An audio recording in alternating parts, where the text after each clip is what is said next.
Welcome back to another episode of Infidelity Tales Lab. We're thankful for your continued viewership. Before we begin, tell us, where in the world are you watching from? We love knowing our global reach.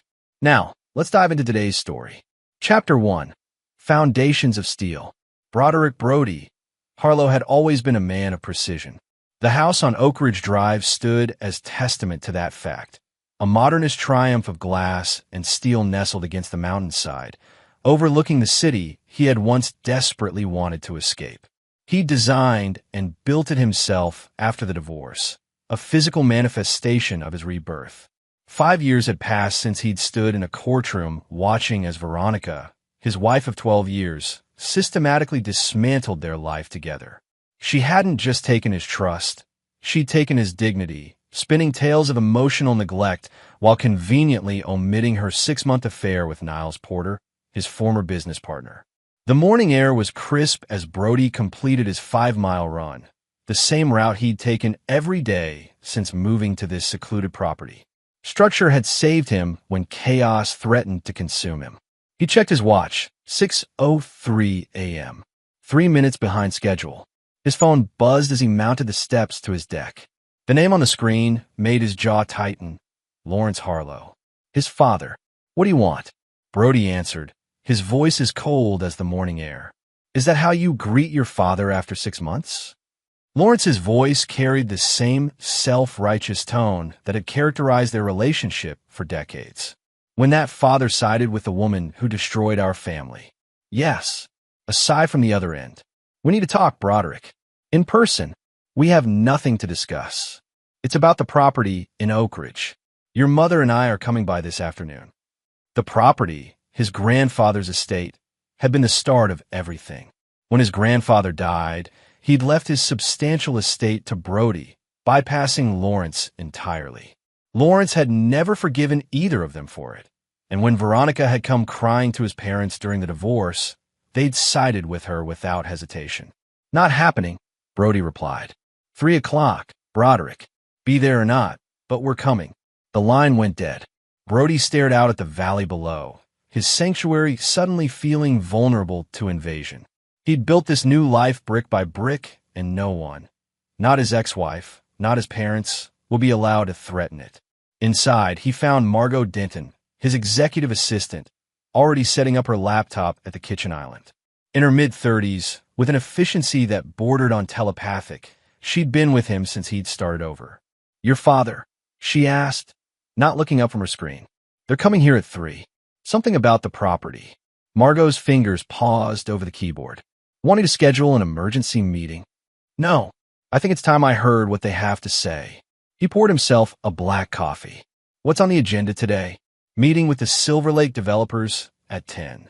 Lunch with Mayor Thomason at noon to discuss the Riverside revitalization. And Heron Acquisitions sent over the preliminary paperwork for the Parker Building downtown." The Parker Building, owned by Niles Porter's investment group. The symmetry wasn't lost on Brody. "Move the Silver Lake meeting to tomorrow. I need time to prepare for whatever my parents are bringing." By 2 o'clock, Brody had reviewed the Heron Acquisitions paperwork twice. The deal was straightforward: buy the Parker Building, renovate it, and flip it for a healthy profit. The fact that the sale would cost Niles Porter's company millions was just a bonus. The security system chimed at 2:57 p.m. His parents were nothing if not punctual in their intrusions. He opened the door to find not just his parents, but Veronica standing between them. "What is this?" he demanded, blocking the entrance. Lawrence Harlow, silver-haired and stiff-backed, even at 70, faced his son. "May we come in, Broderick? This concerns all of us." Brody stepped aside, his face betraying nothing as the three filed past him into the vast open-concept living area. His mother, Eleanor, elegant as always in her cashmere sweater and pearls, had the decency to look uncomfortable. Veronica, however, surveyed the house with unconcealed appreciation. "You've done well for yourself," she said, her voice carrying the slight southern drawl that had once charmed him. "What do you want?" Brody directed his question at his father. Lawrence cleared his throat. "As you know, the old estate has been sitting empty since your grandfather passed. The estate he left to me, you mean? Yes. Lawrence's jaw tightened. The thing is, Veronica and Niles are getting married. Brody stared at them, waiting for the connection. Eleanor stepped forward. They want to have the ceremony at the estate. It's where you and Veronica were married, and... Absolutely not. The words came out flat, final. It's not that simple, Lawrence continued. The estate is in trust until your 40th birthday. As trustee, I have certain discretionary powers. You can't be serious. Brody felt a coldness spreading through his chest. I'm not asking for your permission, Veronica interjected. The wedding is happening at the estate. Lawrence has already approved it. Brody met his father's gaze. And if I refuse to cooperate? The trust has provisions, Broderick. Provisions we'd rather not invoke. The threat hung in the air. The provisions his father referenced could divert portions of the trust if the primary beneficiary was deemed uncooperative or unstable, a relic of his grandfather's own complicated relationship with his family. When? A month from Saturday, Veronica replied. Just a small ceremony. 200 guests. 200, Brody repeated. At my house. The estate belongs to the family, Lawrence corrected. And Veronica is still family. Brody walked to the floor-to-ceiling windows, his back to the three intruders. Get out. Broderick, his mother began. Get out. After they left, Brody remained at the window, watching their cars disappear down the winding driveway. His phone buzzed with a text from Margot. Everything okay? He didn't respond. Instead, he dialed another number. Townsend, answered a gruff voice. It's Brody Harlow. I need your services. What kind of services are we talking about? The kind that require absolute discretion. Come by the house tonight. 9 o'clock. The die was cast. If they want a war, he'd give them one. Chapter 2. Sins of the Past. Drake Townsend arrived at precisely 9, his weathered face and cautious eyes speaking of a man who knew how to keep secrets. Former military intelligence. Now a private investigator with connections in places most people didn't know existed. Drink, Brody offered, pouring himself 2 fingers of bourbon. Just water. I like to stay sharp. Townsend settled into a leather armchair. What's this about Harlow? Brody laid out the situation. His ex-wife's upcoming wedding, his father's manipulation of the trust, and the unwanted ceremony planned for his grandfather's estate. So you want dirt on them, Townsend surmised. Leverage. I want everything. On all of them. Brody slid a flash drive across the coffee table. This has their basic information, but I want to know every secret, every weakness, every pressure point. Townsend pocketed the drive. This isn't cheap work. Money isn't an issue. Time is. I need comprehensive reports in 2 weeks. And what do you plan to do with this information? Brody's expression hardened. That's not your concern. It is if it involves breaking the law. I'm not looking to break laws, Townsend. I'm looking to break people. The investigator nodded. 2 weeks. I'll be in touch. After Townsend left, Brody opened his laptop and navigated to a folder labeled Contingencies.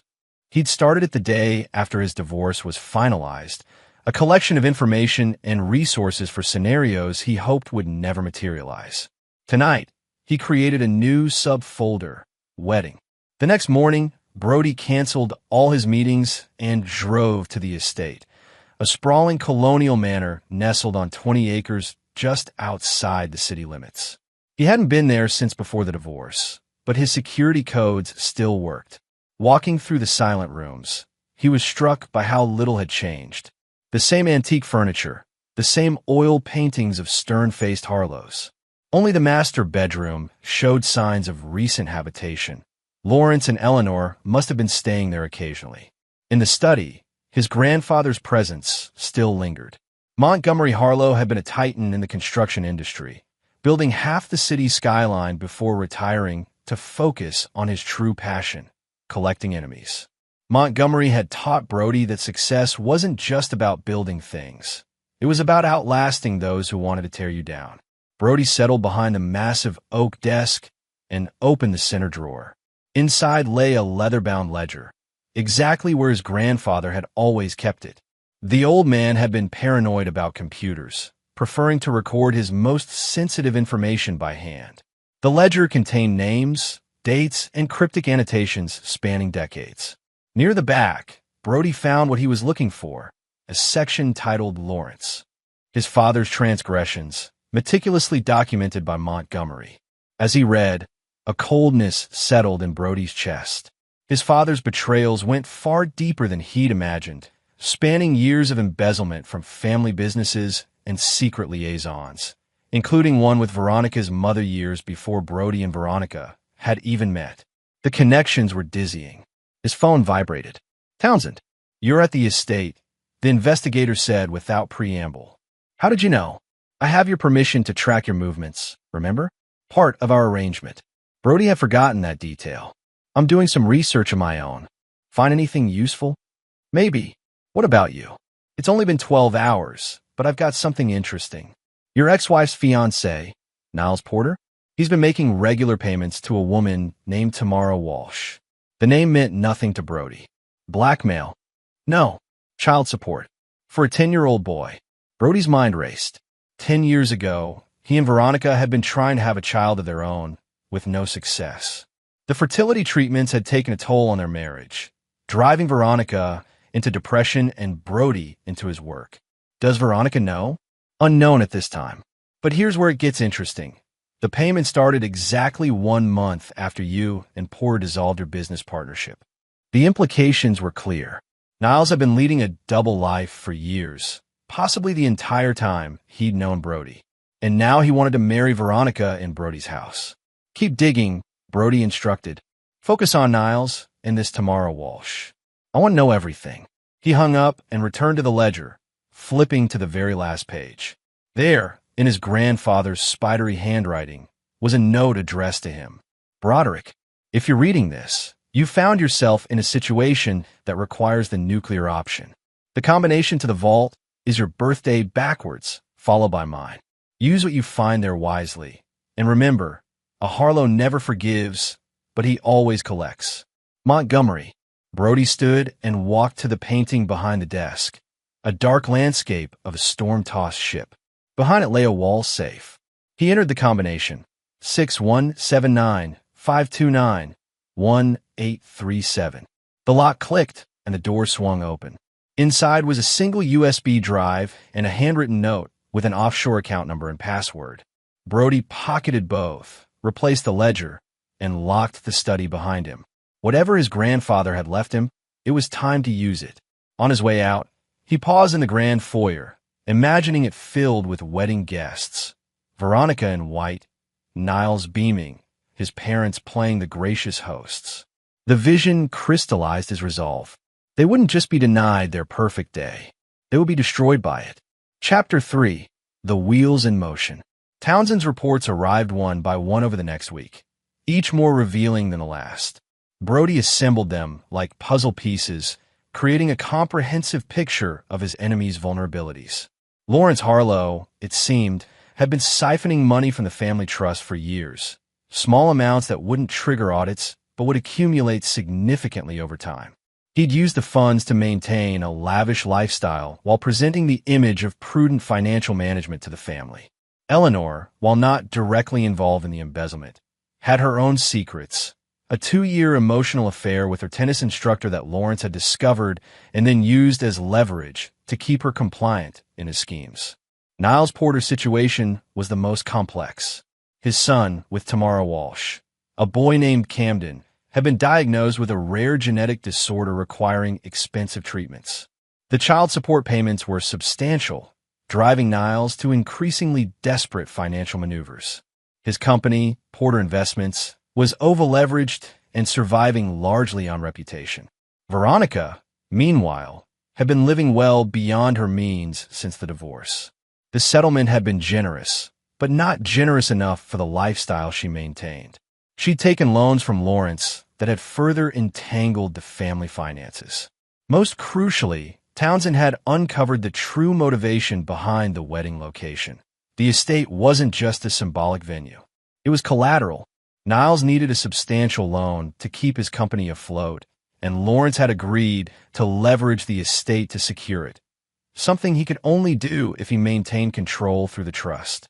The wedding was a smokescreen for a business transaction that would potentially drain millions from Brody's inheritance.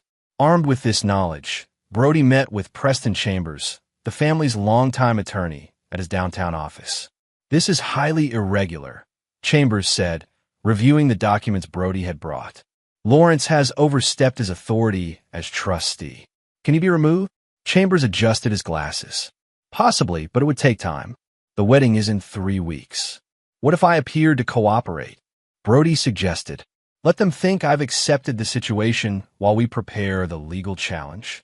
"That could work. It would also give us time to document any further breaches of fiduciary duty." Brody nodded. "Draft the paperwork, but don't file anything yet. I'll let you know when to move." That evening, Brody called his father.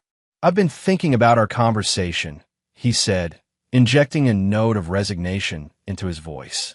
"I don't like it, but I understand the estate technically belongs to the family." Lawrence's surprise was audible. "Well, I'm glad you've come to your senses. I have some conditions. I want to be involved in the planning. It's still my property, regardless of the trust." Of course, Lawrence agreed too quickly. "Veronica will be delighted." The next day, Brody met with Veronica at a cafe downtown. She arrived looking every inch the blushing bride-to-be, her blonde hair professionally styled, her engagement ring ostentatiously large. "I appreciate your change of heart," she said, stirring her latte. "It means a lot to Niles and me."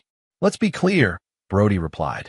"I'm doing this for my parents, not for you." Her smile faltered. "Always so direct." "That was part of the problem, you know. One of many, apparently." He slid a folder across the table. "My conditions.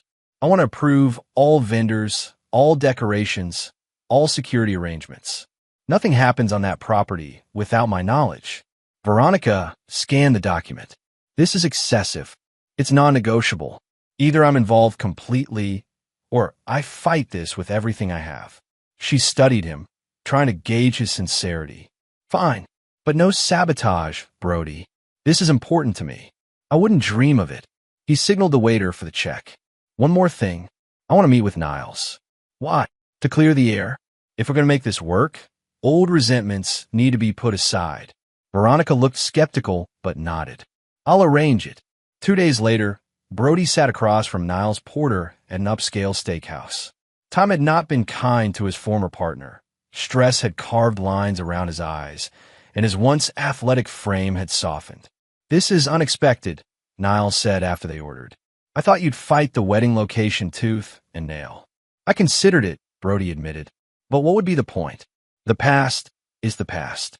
Just like that, after everything, Brody cut into his steak. "I've moved on, Niles. Built a new life, new business, new perspective. I never meant to hurt you, you know. With Veronica, it just happened. While we were still partners. While I was still her husband." Brody's voice remained calm, but his eyes hardened. "Water under the bridge now." "Right." Niles shifted uncomfortably. "About the wedding. I've already spoken with Veronica. I've agreed to her having it at the estate, but I'll be overseeing the arrangements." "That's not necessary. We've already hired a planner." "My house, my rules," Brody said, the steel returning to his tone. "Or would you prefer I reconsider my cooperation entirely?" Niles relented. "Fine, but please keep it civil with Veronica. She's stressed enough as it is." "Of course." Brody signaled for the bill. "Oh, and Niles, congratulations on fatherhood." Niles froze.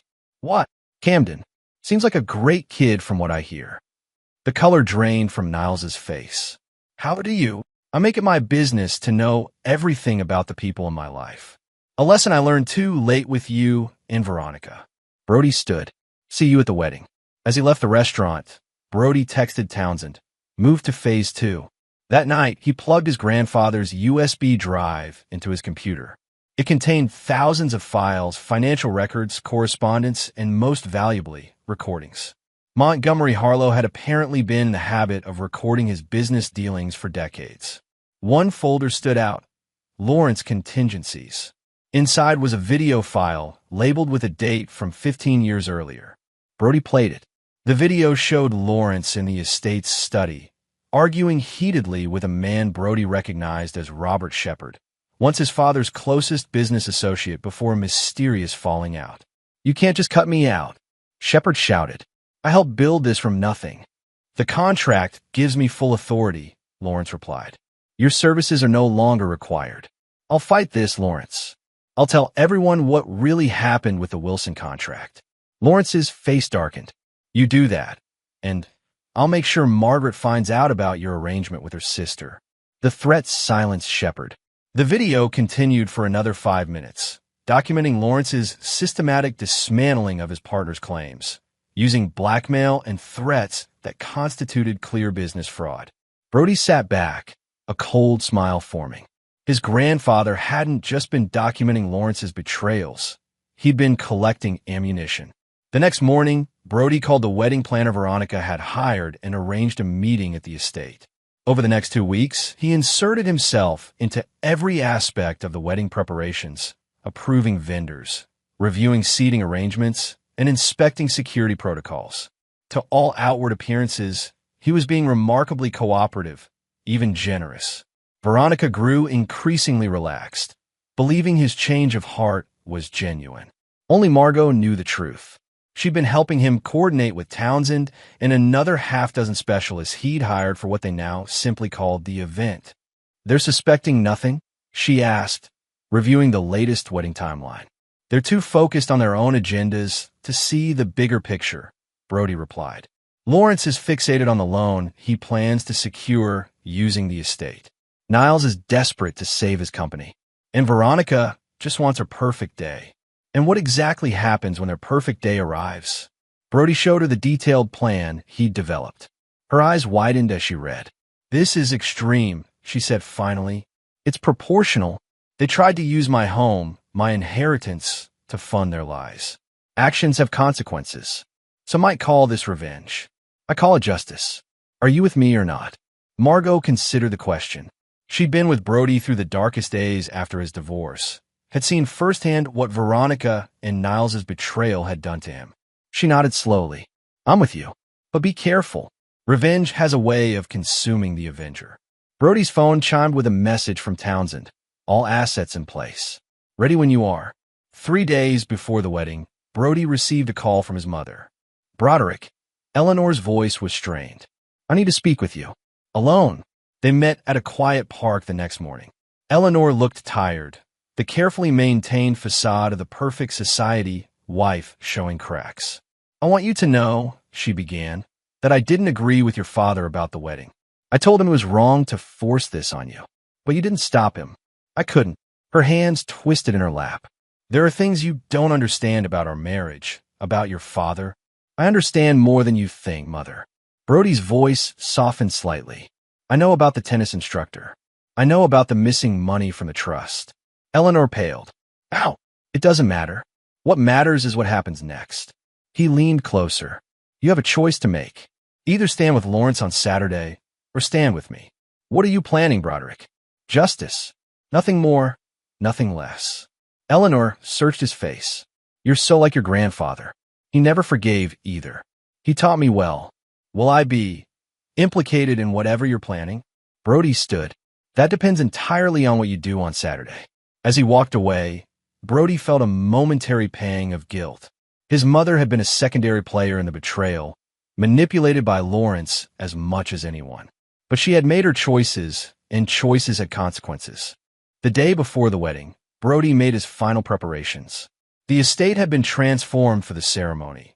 White chairs arranged on the rolling lawn, a flower-covered arch positioned to frame the sunset, twinkling lights strung through the trees.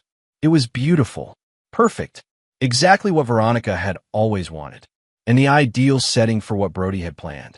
That night, as he reviewed the final details with Townsend and Margot, his phone rang. Veronica. Cold feet, he answered. I just wanted to thank you, she said, her voice slightly slurred, for being so understanding. About everything. Don't mention it. I mean it, Brody. You could have made this impossible. Instead, you've been almost supportive. Get some sleep, Veronica. Big day tomorrow. Do you ever think about what went wrong with us? She asked suddenly. No, he lied. I don't. After hanging up, he turned to his companions. Everyone clear on their roles tomorrow? They nodded. Then let's get some rest. Tomorrow will be a day to remember. Chapter 4. The Wedding Planner. The morning of the wedding dawned clear and bright, as if the universe itself approved of what was to come. Brody arrived at the estate early, before any of the vendors, and made a final inspection of the grounds. In the kitchen, he found Preston Chambers waiting with a stack of legal documents. "Everything's prepared," the attorney reported. "Filed and ready to be executed on your signal." "Good. What about the other matter?" Chambers handed over a sealed envelope. "The judge signed the order this morning. It becomes effective the moment you say the word." Brody tucked the envelope into his inside jacket pocket. "Thank you, Preston, for everything. I served your grandfather for 30 years, the older man replied.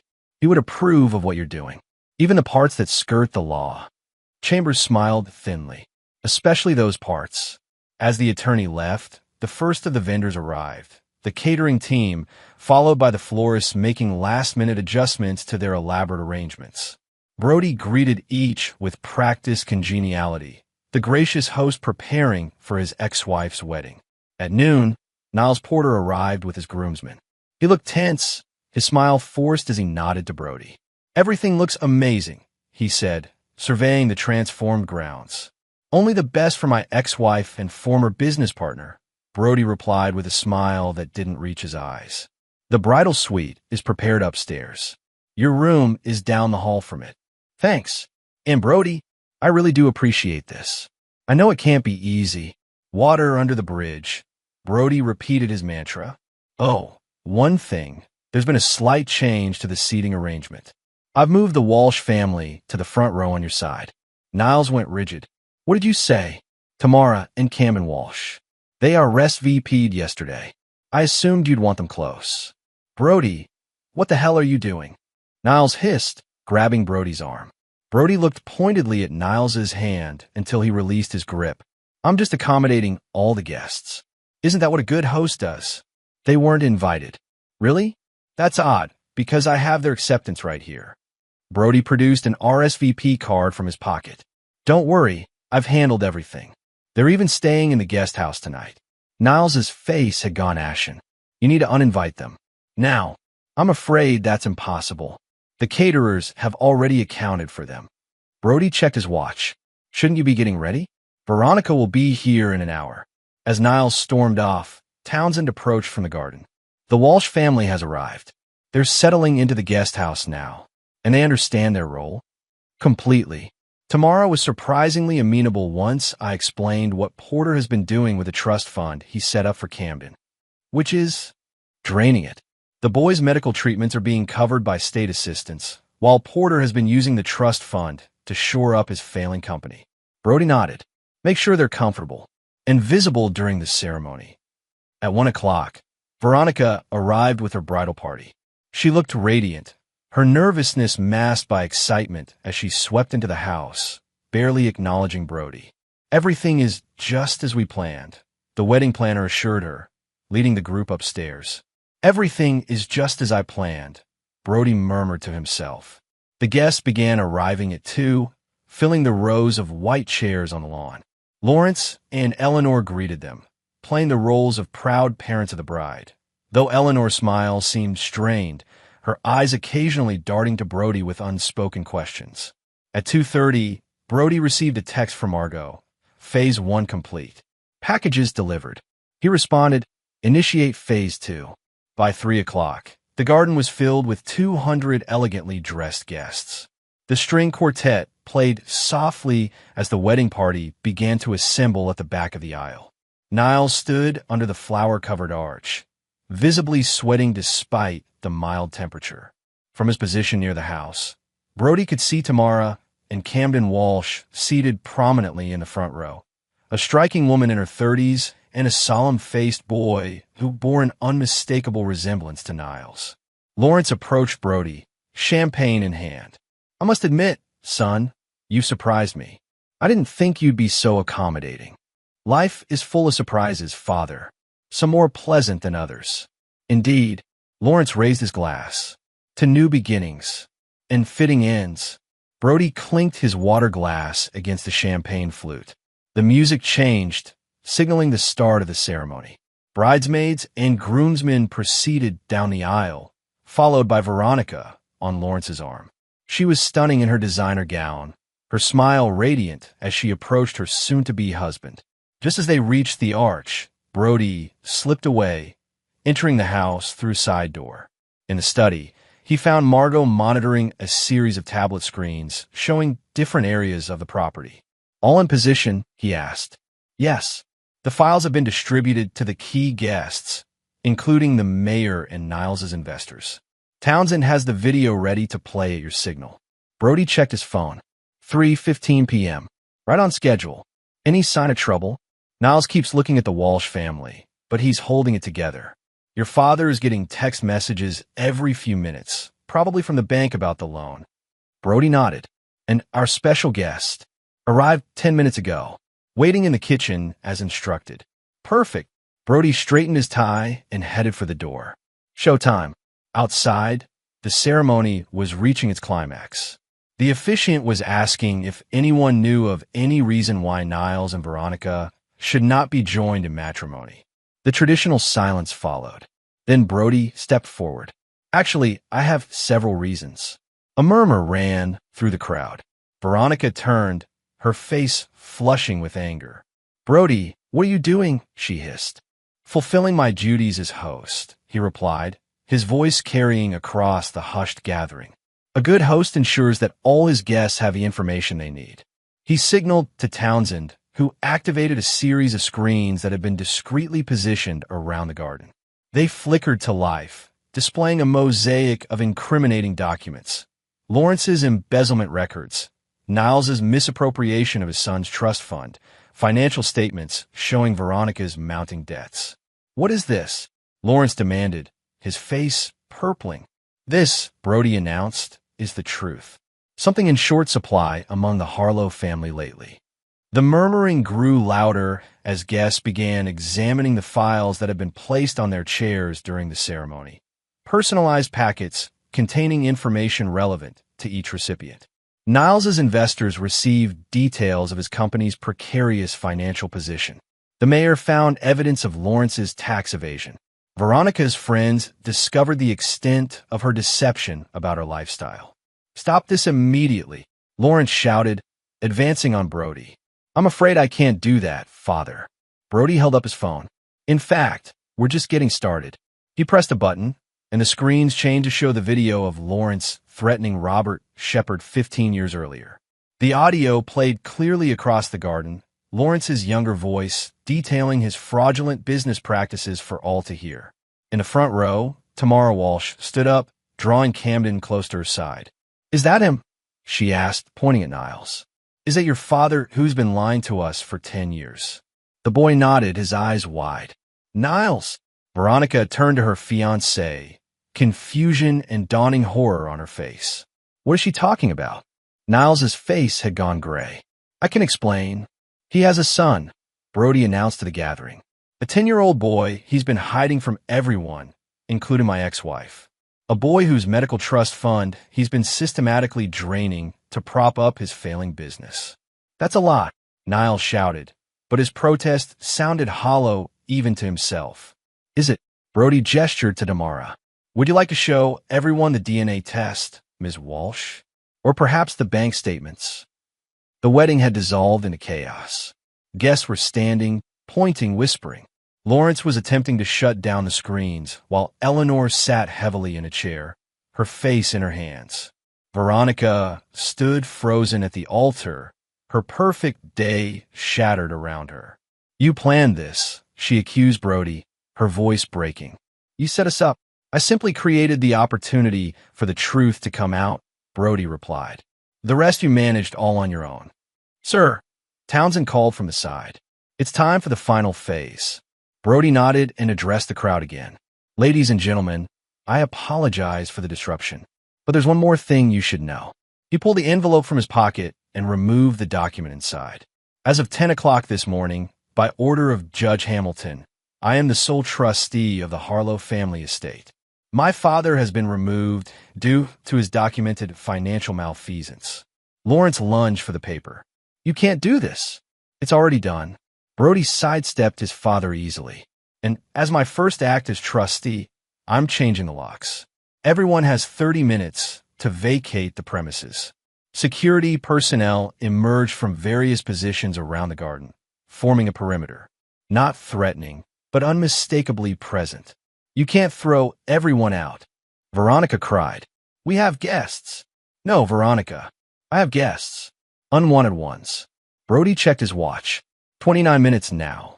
As the stunned crowd began to disperse, some angry, others embarrassed, others secretly delighted by the drama, Brody felt a hand on his arm. His mother. Was all this necessary? Eleanor asked, her voice low. You could have stopped the wedding without the public humiliation. Brody regarded her coolly. They didn't just want to use my home, Mother. They wanted to steal from me, from the legacy grandfather left me. This wasn't about a wedding. It was about consequences. You're just like him. She didn't specify whether she meant Montgomery or Lawrence. I'm exactly who I needed to become. Brody turned away, signaling to Townsend to begin escorting people to their cars. The garden emptied quickly, leaving only the core players in the drama. Brody, Lawrence, Eleanor, Veronica, and Niles. The last guests to leave were Tamara and Camden Walsh, the boy casting a final curious glance at Niles as they were led to a waiting car. Was that really necessary? Niles demanded once they were gone. Bringing them here? The boy has nothing to do with this. The boy has everything to do with this, Brody replied. He's the living proof of your character, or lack thereof. I've supported him his entire life. With money, perhaps. Never with your name or your presence. Brody turned to Veronica. Did you know about Camden? She shook her head, her makeup streaked with tears. How could you do this to me? On my wedding day, the same way you did it to me, by putting myself first. Brody gestured toward the house. Now get your things. You have 20 minutes. As they trudged toward the house, Lawrence remained, his face a mask of barely controlled fury. This isn't over, Broderick. Actually, it is. Brody held up his phone, showing a series of news alerts already spreading across social media. Your reputation is destroyed. Your business associates are fleeing. The mayor has already issued a statement distancing himself from you. You've made an enemy today. No, Father. I've neutralized one. Brody started toward the house, then paused. Oh, and don't bother trying to access any of your accounts tomorrow. They've been frozen pending investigation. The look of shock on Lawrence's face was worth everything it had cost to arrange the necessary financial holds. Brody left him standing alone on the lawn, surrounded by the debris of the failed wedding, scattered flowers, abandoned programs, half-empty champagne glasses. Inside, Veronica was gathering her things from the bridal suite, her bridesmaids having fled at the first sign of scandal. When Brody appeared in the doorway, she rounded on him. You could have just said no to the wedding, she spat. You didn't have to destroy us. When you came to my house with my parents, demanding to use my property for your wedding to my former partner, what did you think would happen? Brody leaned against the door frame. I would just roll over and take it? After everything. I thought you'd moved on, that you'd built this new, successful life and left the past behind. I'd have built a new life. But I never forgot who took the old one from me. Brody checked his watch. 15 minutes. As he turned to leave, Veronica called after him. He doesn't love me, does he? Niles. Brody paused. I don't think Niles Porter loves anyone but himself. That's something we both learned too late. In the main hall, Niles was arguing with Townsend, demanding the return of his phone, which had been deactivated upon his arrival as part of the security protocol. Your phone is in your car, Brody informed him, along with some interesting news about Porter Investments. Seems the board has called an emergency meeting for tomorrow morning. Niles went still. What have you done? I simply made sure your investors received accurate information about the company's finances. Information you've been concealing from them. Brody smiled coldly. It's called transparency, Niles. Something you should have practiced years ago. You've ruined me. No, you ruined yourself. I just made sure everyone knew about it. Brody gestured to the door. Your time is up. Get out of my house. As Niles slunk away, Lawrence and Eleanor descended the stairs, their overnight bags in hand. Lawrence's face was set in stone, but Eleanor's held a hint of something else. Regret, perhaps, or resignation. I hope you're satisfied, Broderick, Lawrence said. You've torn this family apart. You did that years ago, Brody replied. I'm just settling accounts. Eleanor stepped forward, placing a hand on Brody's cheek. Whatever we did to you, we're still your parents. Biology isn't destiny, Mother. Actions define family, not blood. He gently removed her hand. Goodbye. As they left, Margot emerged from the study. They're all gone. Security is changing the locks now. Brody nodded, suddenly feeling the weight of the day. And the other arrangements? In progress. The financial holds will take effect at midnight. The press release goes out at 9 tomorrow morning. And Judge Hamilton has scheduled a hearing for next week to formalize your control of the trust. Good. Brody walked to the windows overlooking the garden, now being dismantled by the staff. What about our special guest?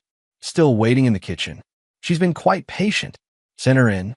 A moment later, Brody heard footsteps behind him. He turned to find a slender woman in her 60s with silver-streaked dark hair and knowing eyes. Catherine, he greeted her. Thank you for coming. Catherine Shepard, Robert Shepard's widow, nodded. I wouldn't have missed it. Robert would have loved seeing Lawrence finally face consequences. He waited too long to fight back. Yes, he did. She studied Brody's face. You're not making the same mistake. No, but the fight isn't over yet. Catherine smiled. Then it's a good thing you have allies. She handed him a flash drive. Everything Robert documented over the years. Use it well. Brody pocketed the drive. I will. As Catherine left, Brody remained at the window, watching as the last traces of the wedding were cleared away. The sun was setting, casting long shadows across the lawn where, hours earlier, his enemies had gathered to further exploit him. They had come expecting a wedding. Instead, they had witnessed an execution, the systematic dismantling of their plans, their reputations, their futures. And Brody was just getting started. Chapter 5. The Aftermath. The morning after the wedding disaster, Brody sat in his downtown office, watching the fallout unfold on multiple screens. Porter Investments' stock had plummeted 30% in pre-market trading. The mayor had issued a statement distancing himself from Lawrence Harlow. Social media was ablaze with eyewitness accounts from wedding guests, each more dramatic than the last. Margot entered with 2 coffees, setting one on his desk. The judge called. He wants to move the hearing up to tomorrow. Good. The sooner I have full legal control, the better. There's something else. She hesitated. Veronica has been trying to reach you. She's called 6 times this morning. Brody considered this. What does she want? She wouldn't say, just that it's urgent. He tapped his fingers on the desk. Set up a meeting. Neutral ground. That cafe near the courthouse. Are you sure that's wise? No, but I'm curious. He turned back to the screens. What about Lawrence? Nothing directly from him, but his attorney reached out to Preston. They're talking settlement already. No settlements. No compromises. Brody's voice hardened. He tried to steal from me. He gets nothing. Margot nodded, making a note. The Walsh family checked out of the hotel this morning. Tamara asked me to thank you. For what? For the college fund you set up for Camden. That was unexpected. Brody shrugged. The boy is innocent in all this. He shouldn't suffer for his father's sins. Margot studied him. Sometimes you surprise me, Brody. Don't get sentimental. It was strategic. Securing Tamara's continued cooperation might be valuable. Of course. But her small smile suggested she didn't entirely believe his explanation. After she left, Brody accessed the security feeds from the estate. The grounds were quiet now, all evidence of the aborted wedding removed. He switched to the interior cameras, watching as the security team continued their sweep for any surveillance devices Lawrence might have planted. His phone buzzed with a text from Townsend. Movement on the Porter front. Board voted this morning. He's out. Brody allowed himself a small smile. Niles had built his company on charm and connections, with a healthy dose of financial sleight of hand. Without those things, he was nothing.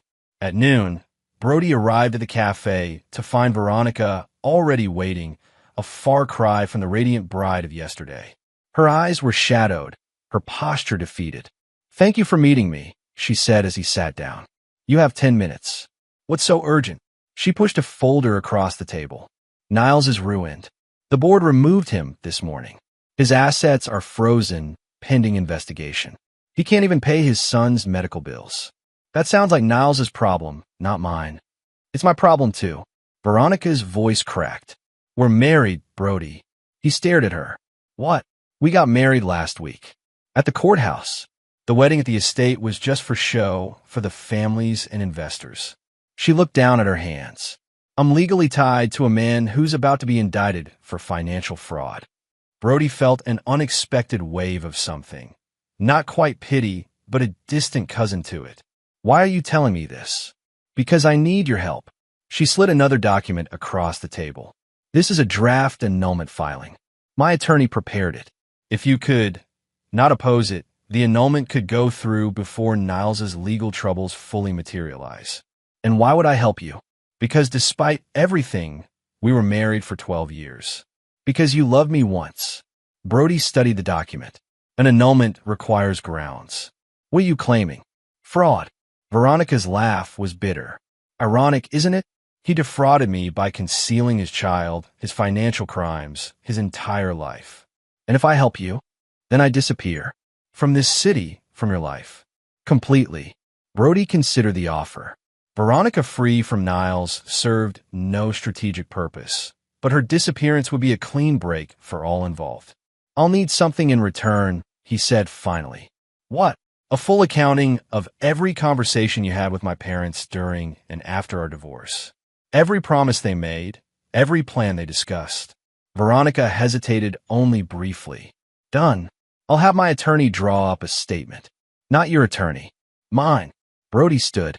Preston Chambers will contact you this afternoon. You'll tell him everything, under oath and on video. And then you'll support the annulment? I won't oppose it. That's all I'm offering. She nodded, relief evident in her posture. Thank you, Brody. Don't thank me. This isn't kindness. It's efficiency. He buttoned his jacket. One last thing. Was any of it real? Us. Veronica's eyes met his, and for once, he saw no calculation there. The beginning was. Before the pressure, before the fertility treatments, before everything got so complicated. She sighed. We made each other worse, Brody. Some people do that to each other, even when they don't mean to. He nodded once, accepting the assessment. Goodbye, Veronica. The next day, Brody stood before Judge Hamilton. The final documentation, transferring full control of the trust to him, spread across the table. Mr. Harlow, the judge said, the evidence of your father's mismanagement is compelling. But I must ask, are you certain you wish to proceed with criminal charges? Family matters are often better resolved privately. With respect, Your Honor, this stopped being a family matter when my father attempted to defraud me of my inheritance. Brody's voice was steady. There must be consequences. The judge sighed. Very well. The trust is officially transferred to your control, with all previous trustees removed. The criminal referrals will proceed accordingly. As Brody left the courthouse, he found Catherine Shepard waiting on the steps. It's done, she asked. The first part, yes. Lawrence will face charges next week. Brody fell into step beside her. Your husband would have appreciated the symmetry. Robert always said Lawrence would destroy himself eventually. Catherine's smile was sad. He just didn't live to see it. About that, I've been reviewing the circumstances of your husband's death. The car accident that killed him. Brody chose his words carefully. There are inconsistencies in the police report. Catherine stopped walking. What are you saying? I'm saying that Lawrence Harlow's vindictiveness might extend further than financial sabotage. He handed her a folder. Townsend found these photos in my grandfather's files. They were taken the day before the accident. Catherine's hands trembled as she opened the folder, revealing pictures of Lawrence meeting with a man later identified as the mechanic who had worked on Robert Shepard's car just before the fatal crash. I always suspected, she whispered, but I could never prove it. We can now. Brody's voice was gentle but firm. If you're willing. She squared her shoulders. What do you need from me? A statement. Your suspicions at the time. Any odd behavior from Lawrence after Robert's death. And then we add it to the case building against him. Brody's expression darkened. He won't just lose his reputation and his money. He'll lose his freedom. That evening, Brody met Townsend at a quiet bar downtown. The investigator looked tired but satisfied. Porter's been formally charged, he reported. Securities fraud, wire fraud, tax evasion. He's looking at 20 years, minimum. And Lawrence? The DA is reviewing the evidence now, including the new material about Shepard's death. It's circumstantial, but compelling when viewed alongside everything else. Brody nodded. And my mother?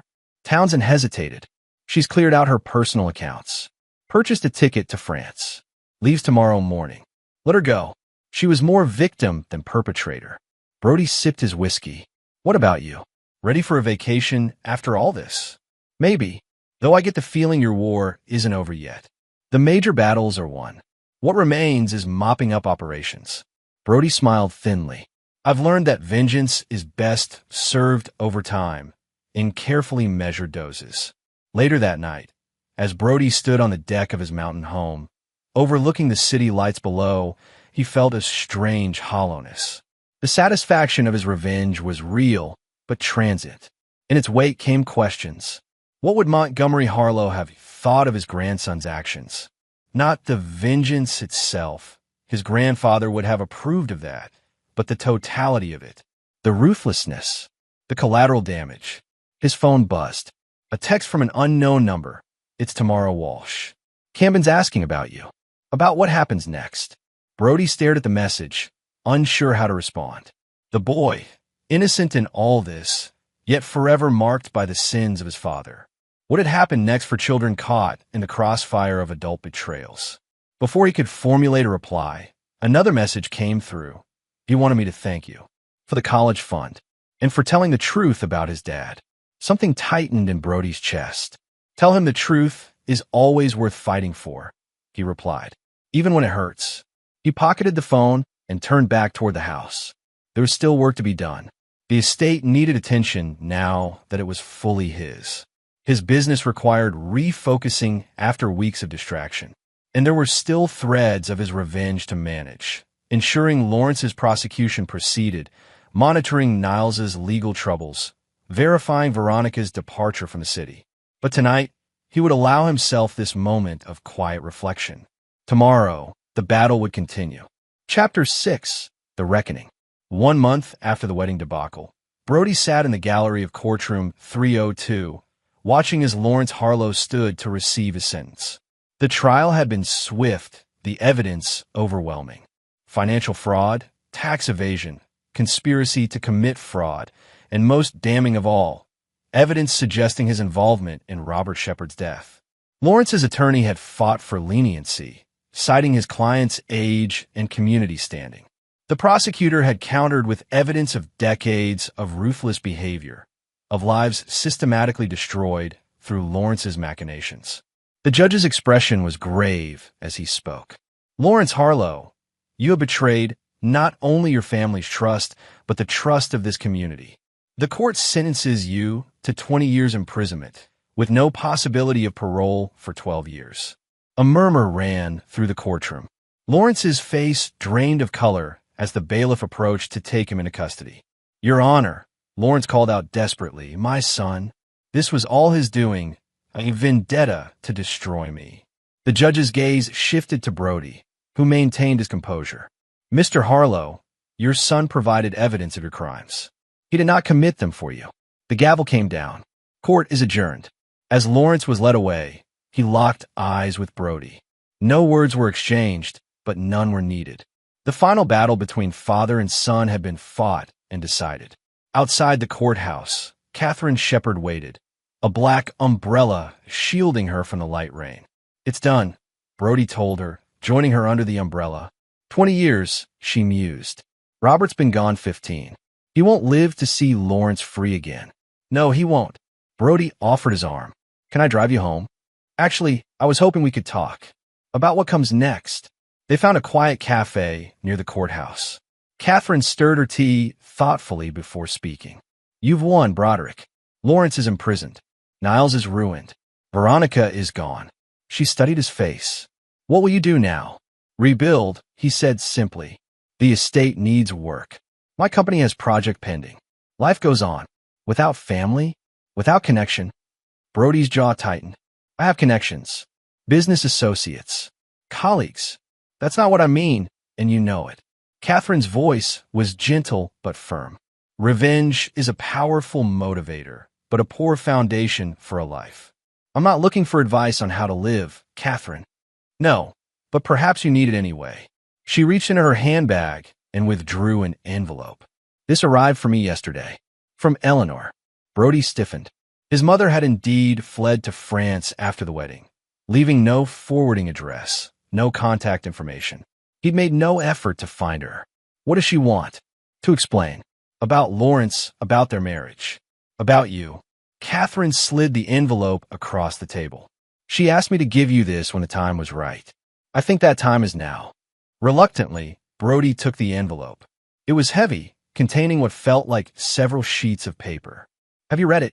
No, it's not addressed to me. Catherine finished her tea. But whatever it says, remember that understanding doesn't require forgiveness.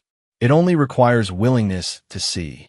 After she left, Brody sat alone, the unopened letter before him. Part of him wanted to tear it up, to maintain the clean break he'd engineered. Another part, smaller, quieter, wanted to understand what had driven his mother to abandon him when he needed her most. He slipped the envelope into his jacket pocket. Not now. Not here. That evening, Margot brought updates on the remaining threads of his revenge. Niles Porter had accepted a plea deal, agreeing to testify against former associates in exchange for a reduced sentence of 7 years. Veronica had indeed left the city, relocating to Seattle where she had family. The annulment had been granted, her brief marriage to Niles erased from legal record, if not from memory. And what about the Walsh family? Brody asked. Tamara found a new specialist for Camden using the funds you provided. His treatment is progressing well. Margot hesitated. She's asked if you would consider meeting with them.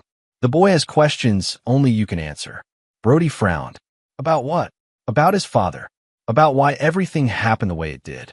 I'm not a therapist, Margot. No, but you're the only person who knows the whole story. And children need stories, even difficult ones, to make sense of their lives. Brody thought of his own childhood, of the carefully constructed narrative his parents had created about their perfect family. How that narrative had crumbled under the weight of reality. I'll think about it, he said finally. Later, alone in his study, Brody finally opened Eleanor's letter. It was indeed several pages, written in his mother's elegant hand. My dearest Broderick, it began. If you're reading this, then Catherine has deemed it the right time to give you my explanation. Not excuses, I have none, but perhaps context for the choices I made that hurt you so deeply. I married your father when I was 22, fresh from college, and dazzled by his confidence, his ambition, his absolute certainty that the world would bend to his will. It was only later that I realized such certainty often masks profound insecurity. The first signs of who he truly was came after Montgomery cut him out of significant portions of the family business, citing Lawrence's reckless decisions. Your father never forgave him, or you, when Montgomery made you his heir. I should have left then, but there were threats, financial entanglements, and later, concerns for your welfare. Lawrence had a talent for making leaving seem impossible, even as staying became unbearable. When Veronica came to us during your divorce, I recognized in her the same trapped expression I'd worn for decades. That doesn't excuse my betrayal of you. Nothing could. But in her desperation, I saw my own reflected back at me, and I made the wrong choice out of misplaced empathy. The wedding was Lawrence's idea, a final punishment for both you and Montgomery's memory. By then, I was too beaten down to resist effectively. I am ashamed of my weakness, but will no longer apologize for my survival. I don't ask for your forgiveness, Broderick. I only ask that you understand that not everyone has your strength, your capacity to fight back. Some of us simply endure until we can escape. I'm rebuilding my life now, learning who Eleanor might be without Lawrence's shadow. Perhaps one day, if you're willing, I can know the man you've become without the distortion of your father's influence. With enduring love, despite everything, your mother. Brody read the letter twice, then set it aside, his emotions a complex tangle. There was anger still, certainly, but also something unexpected, a thread of recognition. Eleanor, like him, had been shaped by Lawrence's manipulations. Unlike him, she had bent rather than broken. His phone chimed with a message from Townsend. Final report on the Shepard investigation submitted to authorities. Case officially reopened. Another piece of justice falling into place. Another account settled. Yet the satisfaction felt different now. More subdued, more complicated.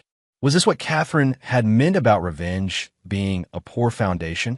Once the accounts were settled, what remained? Brody opened his laptop and navigated to the folder labeled contingencies. So many files, so many backup plans for scenarios both likely and remote. Was this all that remained of Montgomery Harlow's legacy? This capacity for calculating the angles, for turning human relationships into strategic equations? On impulse, he created a new folder, Reconstruction. Inside, he placed a single document, a business proposal for a foundation to support children with rare genetic disorders, with Camden Walsh as its first beneficiary. It wasn't forgiveness. Brody Harlow didn't forgive betrayal. But perhaps there was a middle path between vengeance and absolution, a space where understanding could exist without surrender, where new structures could rise from the ashes of the old. The next morning, Brody called Tamara Walsh. "I understand Camden has questions," he said without preamble. "I'm willing to meet with him." "He'll be glad to hear that," Tamara replied. "When?" "This weekend. At the estate." Brody paused. "There's something else. I'm establishing a foundation for children with conditions like Camden's. I like your input on how it should operate." The silence on the other end stretched for several seconds. "Why?" Tamara finally asked. "Why do this for us?" "Not for you," Brody corrected. "For Camden. And for others like him." "But why? After everything?" "Because building is harder than destroying," Brody interrupted. "And I need to remember how to build." After hanging up, Brody stood at his office window, looking out over the city. His father was in prison. His former partner was disgraced. His ex-wife had vanished to a new life. The revenge was complete, the ledger balanced. Yet he remained, holding the empty chalice of victory, facing the vastness of what came next. The estate needed restoration. The foundation needed structure. Camden needed answers. And Brody Harlow, the man who had orchestrated the perfect revenge, needed a new blueprint for the life that remained. Chapter 7. The Invitation. 6 months after Lawrence Harlow's sentencing, the Harlow estate was transformed. Gone were the formal gardens and stuffy interiors that had characterized the property for generations. In their place stood a more organic landscape and modernized living spaces that blended the home's historic character with contemporary design. Brody walked the grounds with Camden Walsh, pointing out the changes. At 11, the boy was slight for his age, a side effect of his treatments, but his mind was sharp and his questions perceptive. "Did you hate living here when you were a kid?" Camden asked, skipping a stone across the redesigned pond. "Not hate," Brody considered, "but I never felt it was truly home. More like a museum I wasn't allowed to touch. That's how it feels in my dad's apartment. When I visit." Camden's visits to Niles in prison were monthly, arranged by Brody through his attorneys. The boy deserved to know his father, even if that father was deeply flawed. "And how does it feel here?" Brody asked. Camden thought for a moment. "Bigger. Not just the space. Like there's room to be, whatever." Brody nodded, understanding precisely what the boy meant. In the months since establishing the Camden Walsh Foundation, he'd spent considerable time with Tamara and her son. What had begun as a strategic move, a public redemption narrative to counterbalance his ruthless takedown of Lawrence and Niles, had evolved into something more complex. Not friendship exactly, but connection. A mutual recognition of damage survived, of resilience forged through adversity. As they rounded the corner toward the main house, Margot approached, tablet in hand. "The contractor called about the guest house renovations," she reported. "They need decisions on the accessibility features by Friday." "Tell them to implement all of them," Brody replied. "The foundation retreat is scheduled for December, and several of the families have children in wheelchairs." "Will do." Margot smiled at Camden. "Your mom called. She's finished at the doctor's office and is heading back now. Can I show her the treehouse before we leave? Camden asked Brody. Of course. It's your treehouse, after all. As Camden ran ahead, Margot fell into step beside Brody. Preston called. The last of the civil suits against Porter Investments has been settled. The company is being dissolved. And the employees? As you requested, the foundation has offered positions to those not implicated in the fraud. 15 have accepted so far. Brody nodded. Another debt paid, this one to the innocent casualties of his revenge against Niles. There's something else, Margot added, her tone shifting. A letter arrived from France this morning. Brody stopped walking. My mother. Yes. And she's not just writing this time. Margot handed him an ivory envelope. She's coming back to the States. Next month. Brody turned the envelope over in his hands, but didn't open it. Since receiving Eleanor's first letter, they had exchanged sporadic correspondence. Careful, measured communications that acknowledged the past without attempting to rewrite it. But a return visit was unexpected. Why now, he wondered aloud. Perhaps you should read the letter, Margot suggested gently. Before he could respond, his phone rang. Townsend. We've found her, the investigator said without preamble. Veronica? Brody asked, moving away from Margot for privacy. Not exactly in Seattle anymore. She's in Portland. And she's not alone. Explain. She's pregnant. About 7 months along, from the looks of it. Brody felt a cold shock run through him. Niles. Timeline fits. But there's more. She's been meeting with a literary agent. Word is she's shopping a memoir. All about her marriage to you, the affair with Porter, and the dramatic showdown at the wedding. A book, Brody said flatly. She wants to cash in on the scandal. Appears that way. My source says the working title is Collateral Damage. Life in the crossfire of powerful men. Keep monitoring the situation. I want to know the moment she signs a deal. After hanging up, Brody found himself staring at the estate's main house, its stone facade catching the late afternoon sun. His grandfather had built it as a monument to his own success. Lawrence had maintained it as a museum to family mythology. And now Brody was transforming it into something else entirely. A space for healing, for rebuilding. The irony wasn't lost on him. His revenge, so meticulously planned and executed, continued to evolve in unexpected ways, sprouting new complications long after he'd considered the matter settled. That evening, after Tamara and Camden had left, Brody finally opened Eleanor's letter in the privacy of his study. Dear Broderick, I'm returning to the States next month for medical treatments. Nothing serious, just procedures better handled by my longtime doctors there. I'll be staying in the city for approximately 6 weeks. I've followed news of your foundation with interest and pride. Montgomery would have approved of how you've redirected the family resources towards something constructive rather than merely dynastic. I understand if you prefer to maintain our distance. But if you're amenable, I would like to see the estate again. Not as it was, but as you've made it. And perhaps, if you're willing, we might have dinner together one evening. There are things I'd like to tell you in person about the years before you were born, about Montgomery and Lawrence, and about choices that shaped our family long before you entered it. Not to excuse what happened later, but to complete the picture you've been assembling. With respect for whatever you decide, Eleanor. Brody set the letter aside, uncertain how to respond. 6 months ago, he would have rejected the overture outright. Now, the calculation was more complex. Eleanor had been both victim and accomplice in Lawrence's schemes, a distinction that had become more meaningful to Brody as he'd observed Tamara Walsh navigating the aftermath of Niles's deceptions. There were gradations of betrayal, it seemed, nuances of complicity. His phone chimed with a text from Catherine Shepard, hearing the news reports about the foundation. Montgomery would be proud. Dinner soon? Another connection formed in the wake of his revenge.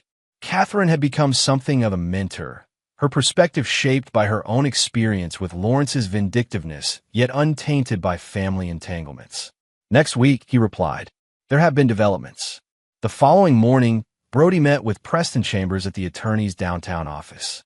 The wood-paneled space hadn't changed in 30 years, a constant in the shifting landscape of Brody's life. So Veronica plans to publish her story. Preston summarized after Brody explained Townsend's findings. Can we stop it legally?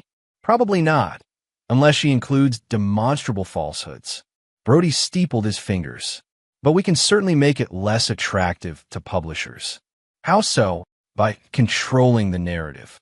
Brody stood, pacing the office. The foundation has garnered positive press.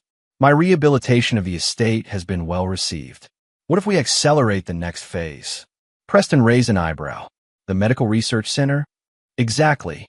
We announce it now, with a major funding commitment and high-profile partnerships. The heartwarming story of Broderick Harlow's redemption drowns out whatever version of events Veronica is peddling. Cynical but effective, Preston noted. However, it puts you back in the public eye just as Eleanor is returning. Are you prepared for that convergence? Brody paused. You knew about my mother's plans? She consulted me about the legal implications of her return, given Lawrence's conviction. Attorney-client privilege prevented me from mentioning it. Of course. Brody resumed pacing. What's your assessment of her intentions? Preston removed his glasses, polishing them thoughtfully. I've known Eleanor Harlow for 40 years, through her marriage to Lawrence and all that followed. In all that time, I've never seen her as unburdened as she appears now. He replaced his glasses. I believe her desire to reconnect with you is genuine. That doesn't mean it's wise. For either of us. Perhaps not. But wisdom and healing don't always travel the same path. Brody considered this. Draft the foundation announcement.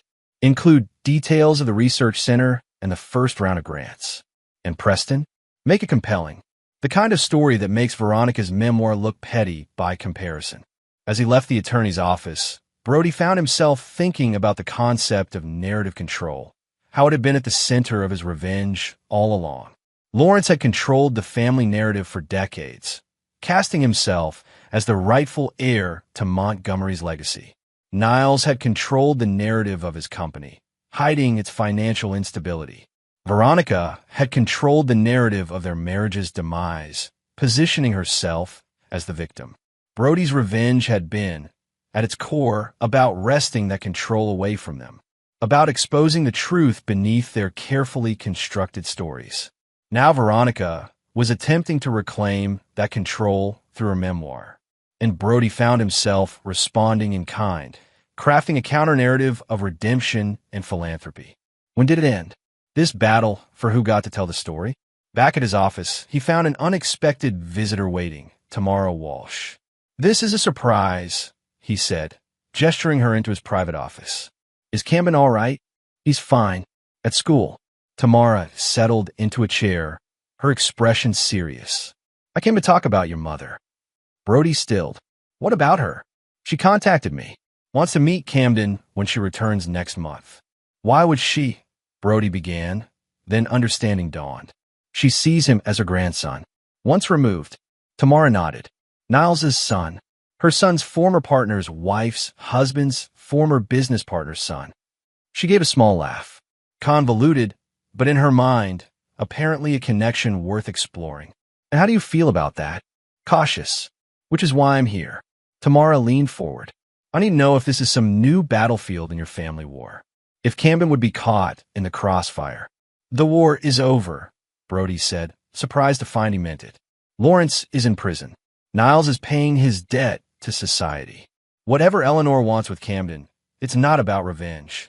But you're still not sure if you'll see her yourself when she returns. It wasn't a question. Brody matched her directness. No, I'm not. Can I offer some unsolicited advice? Tamara didn't wait for permission. Forgiveness is overrated. Trust is earned. But closure? Closure is necessary. Meaning see her. Hear what she has to say. Then decide what role, if any, she has in your life going forward. Tamara stood. Your foundation has changed Camden's life.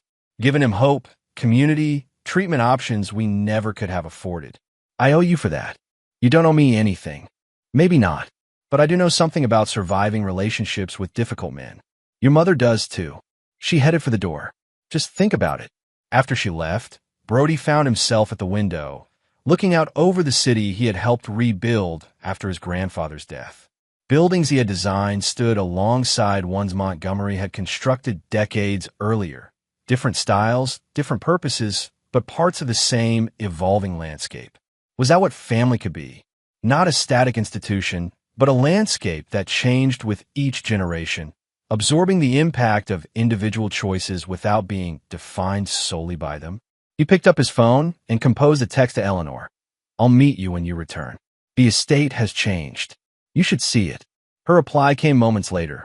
"Thank you, Broderick, for the chance to see it, and you, with clear eyes."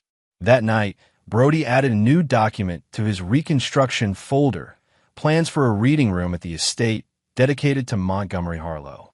Not a shrine to the past, but a bridge to the future, a space where Camden and other children from the foundation could discover the power of stories well told. Their own stories, not just those written for them by others. Chapter 8. The Reconciliation. Eleanor Harlow arrived on a Tuesday, the October light casting long shadows across the airport terminal. Brody waited at the arrival's gate, watching as passengers streamed past, searching for the familiar figure of his mother. When she appeared, he was struck by how much she had changed. The carefully maintained elegance remained, but the tension, that ever-present vigilance that had characterized her throughout his childhood, had dissipated. She moved differently, more freely, as if released from invisible constraints.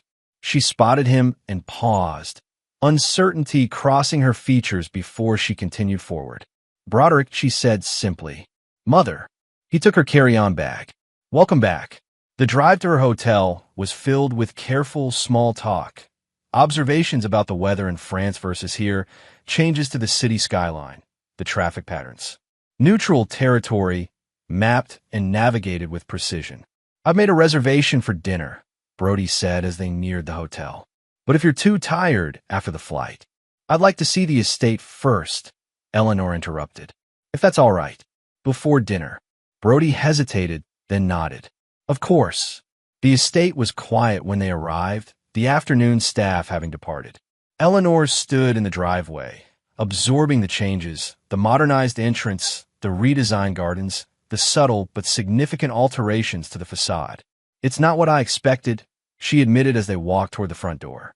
"What did you expect? That you would have erased all traces of the past, made it unrecognizable. That would have given the past too much power." Brody unlocked the door. "This way honors what's worth keeping while discarding what wasn't." Inside, the transformation was more dramatic. Walls had been removed to create open, flowing spaces. The heavy antiques had been replaced with clean-lined furniture that nevertheless respected the home's architectural heritage. Photography and contemporary art hung where once stern Harlow ancestors had glowered from gilded frames. Eleanor moved through the rooms slowly, trailing her fingers along surfaces, pausing to study particular changes. In the library, now a bright, welcoming space rather than the dark enclave it had been, she stopped before a portrait of Montgomery that remained in its original position. "He would approve," she said softly. "Of all of it." "You think so?" "I know so." She turned to face him. "Your grandfather wasn't a traditionalist, Broderick. He was a pragmatist. He built what worked, discarded what didn't, and never confused loyalty to people with loyalty to outdated structures. You knew him better than I realized. There was a time, before Lawrence, when Montgomery and I were quite close. He recognized in me something Lawrence never did." "What was that?" "The capacity to adapt without breaking." Eleanor moved to the window. "It's what you have, too. What Lawrence always lacked." Brody studied his mother's profile, seeing her clearly perhaps for the first time, not as an extension of his father, not as the woman who had failed to protect him, but as a person who had navigated her own treacherous waters as best she could. "I've read about your foundation," she continued. "The work you're doing with children like Camden Walsh. It's redemptive." "It wasn't intended as redemption," Brody replied. "It began as strategy. But it's become more than that, hasn't it?" He didn't answer directly. "Camden and Tamara will be here this weekend. Camden mentioned you've been in contact." "Yes. I hope that's all right." Eleanor turned from the window. "I've had a great deal of time to think in France. About family. About what it means beyond blood. And what did you conclude? That it's about choice, about who we choose to include in our circle of care, regardless of biology or legal ties. She smiled faintly, something your father never understood. They continued through the house, eventually reaching the back terrace overlooking the redesigned landscape. The setting sun painted the grounds in gold and amber, softening the modern lines Brody had introduced to the traditional setting. I never thought I'd see this place again, Eleanor admitted. After everything that happened. Yet here you are. Yes, here I am. She turned to face him fully. I've come to make amends, Broderick, not to ask for forgiveness. I have no right to that, but to offer you the truth. The complete truth about our family, about Lawrence, about the choices I made that hurt you. Why now? Because for the first time in 40 years, I'm free to speak without fear. And because you deserve to understand, even if you never accept. Brody considered this. Dinner first, then truths. At the restaurant, a quiet, elegant space where privacy was assured, they ordered and then sat in momentary silence, the weight of decades between them. Start at the beginning, Brody finally said. Not with your letter, not with the divorce, with how it all began. Eleanor took a steadying breath. I met your father at a fundraiser for the symphony. I was 22, just graduated, working for an art gallery. He was 34, already successful, already living in Montgomery's shadow, and already resentful, Brody added. Yes, though I didn't recognize it then. I saw ambition, determination, charm. She sipped her water. We married quickly, too quickly. Within 6 months, I realized I had made a terrible mistake, but by then, I was pregnant with you. Brody's surprise must have shown on his face. You were born almost exactly 9 months after our wedding, Eleanor clarified. Lawrence insisted on keeping the pregnancy quiet at first. Concerned about appearances, he said. In truth, I think he was unsure about fatherhood, about adding another complication to his already strained relationship with Montgomery. What was the source of that strain? I never understood it fully. Montgomery recognized Lawrence's fundamental character flaw early on, his inability to build lasting relationships, to consider others' needs alongside his own. The greater Lawrence's success in business, the more Montgomery sought to limit his authority within the family companies. It drove Lawrence to increasingly risky ventures to prove his worth, including his partnership with Robert Shepard. Eleanor nodded, pain crossing her features. Robert was everything Lawrence wasn't. Ethical, collaborative, genuinely concerned with creating something lasting. Their partnership was successful precisely because of Robert's qualities, but Lawrence couldn't stand that the credit was shared. So he destroyed Shepard. And later, when evidence emerged suggesting Lawrence's involvement in Shepard's death, I couldn't deny it anymore. Eleanor's voice had dropped to just above a whisper. I couldn't pretend we were simply a family with normal problems. I knew I was married to a man capable of terrible things. Yet you stayed. I stayed for you at first. Then out of fear, Lawrence made it clear what would happen if I tried to leave. And finally, out of a kind of numb resignation, she met his gaze directly. Until your divorce from Veronica, when you sided with her, when I saw myself in her. Another woman Lawrence was manipulating for his own purposes. Eleanor's hands trembled slightly as she reached for her glass. He discovered her affair with Niles months before you did. He was using that knowledge to pressure Niles financially while simultaneously encouraging Veronica to leave you in the most damaging way possible. Brody stilled. What? It was punishment, Broderick, for you becoming Montgomery's heir, for succeeding where Lawrence felt he had been denied opportunity. Eleanor's eyes filled with tears. I tried to warn you in my own inadequate way, but by then, our relationship was so strained and my own complicity so complete that you couldn't hear me. The waiter arrived with their meals, creating a momentary reprieve from the intensity of the conversation. Neither made more than a pretense of eating. Why did you agree to the wedding at the estate? Brody asked when they were alone again. You must have known how I would react. I opposed it initially, but Lawrence threatened to contest the trust entirely, to drag the entire family through court for years. In my weakness, I thought perhaps if I supported the wedding, I could contain the damage. Eleanor set down her fork. I was wrong. I failed you again. The raw honesty in her voice reached something in Brody that had remained armored for years. Not softening, exactly, but a recognition of shared wounds. What do you want from me now? He asked. After all this time, all these revelations. Nothing you don't wish to give. Eleanor's response was immediate. I've made my peace with the possibility that our relationship may never heal. That the damage is too extensive, the betrayal too profound. Then why return at all? Why reach out to Camden to me?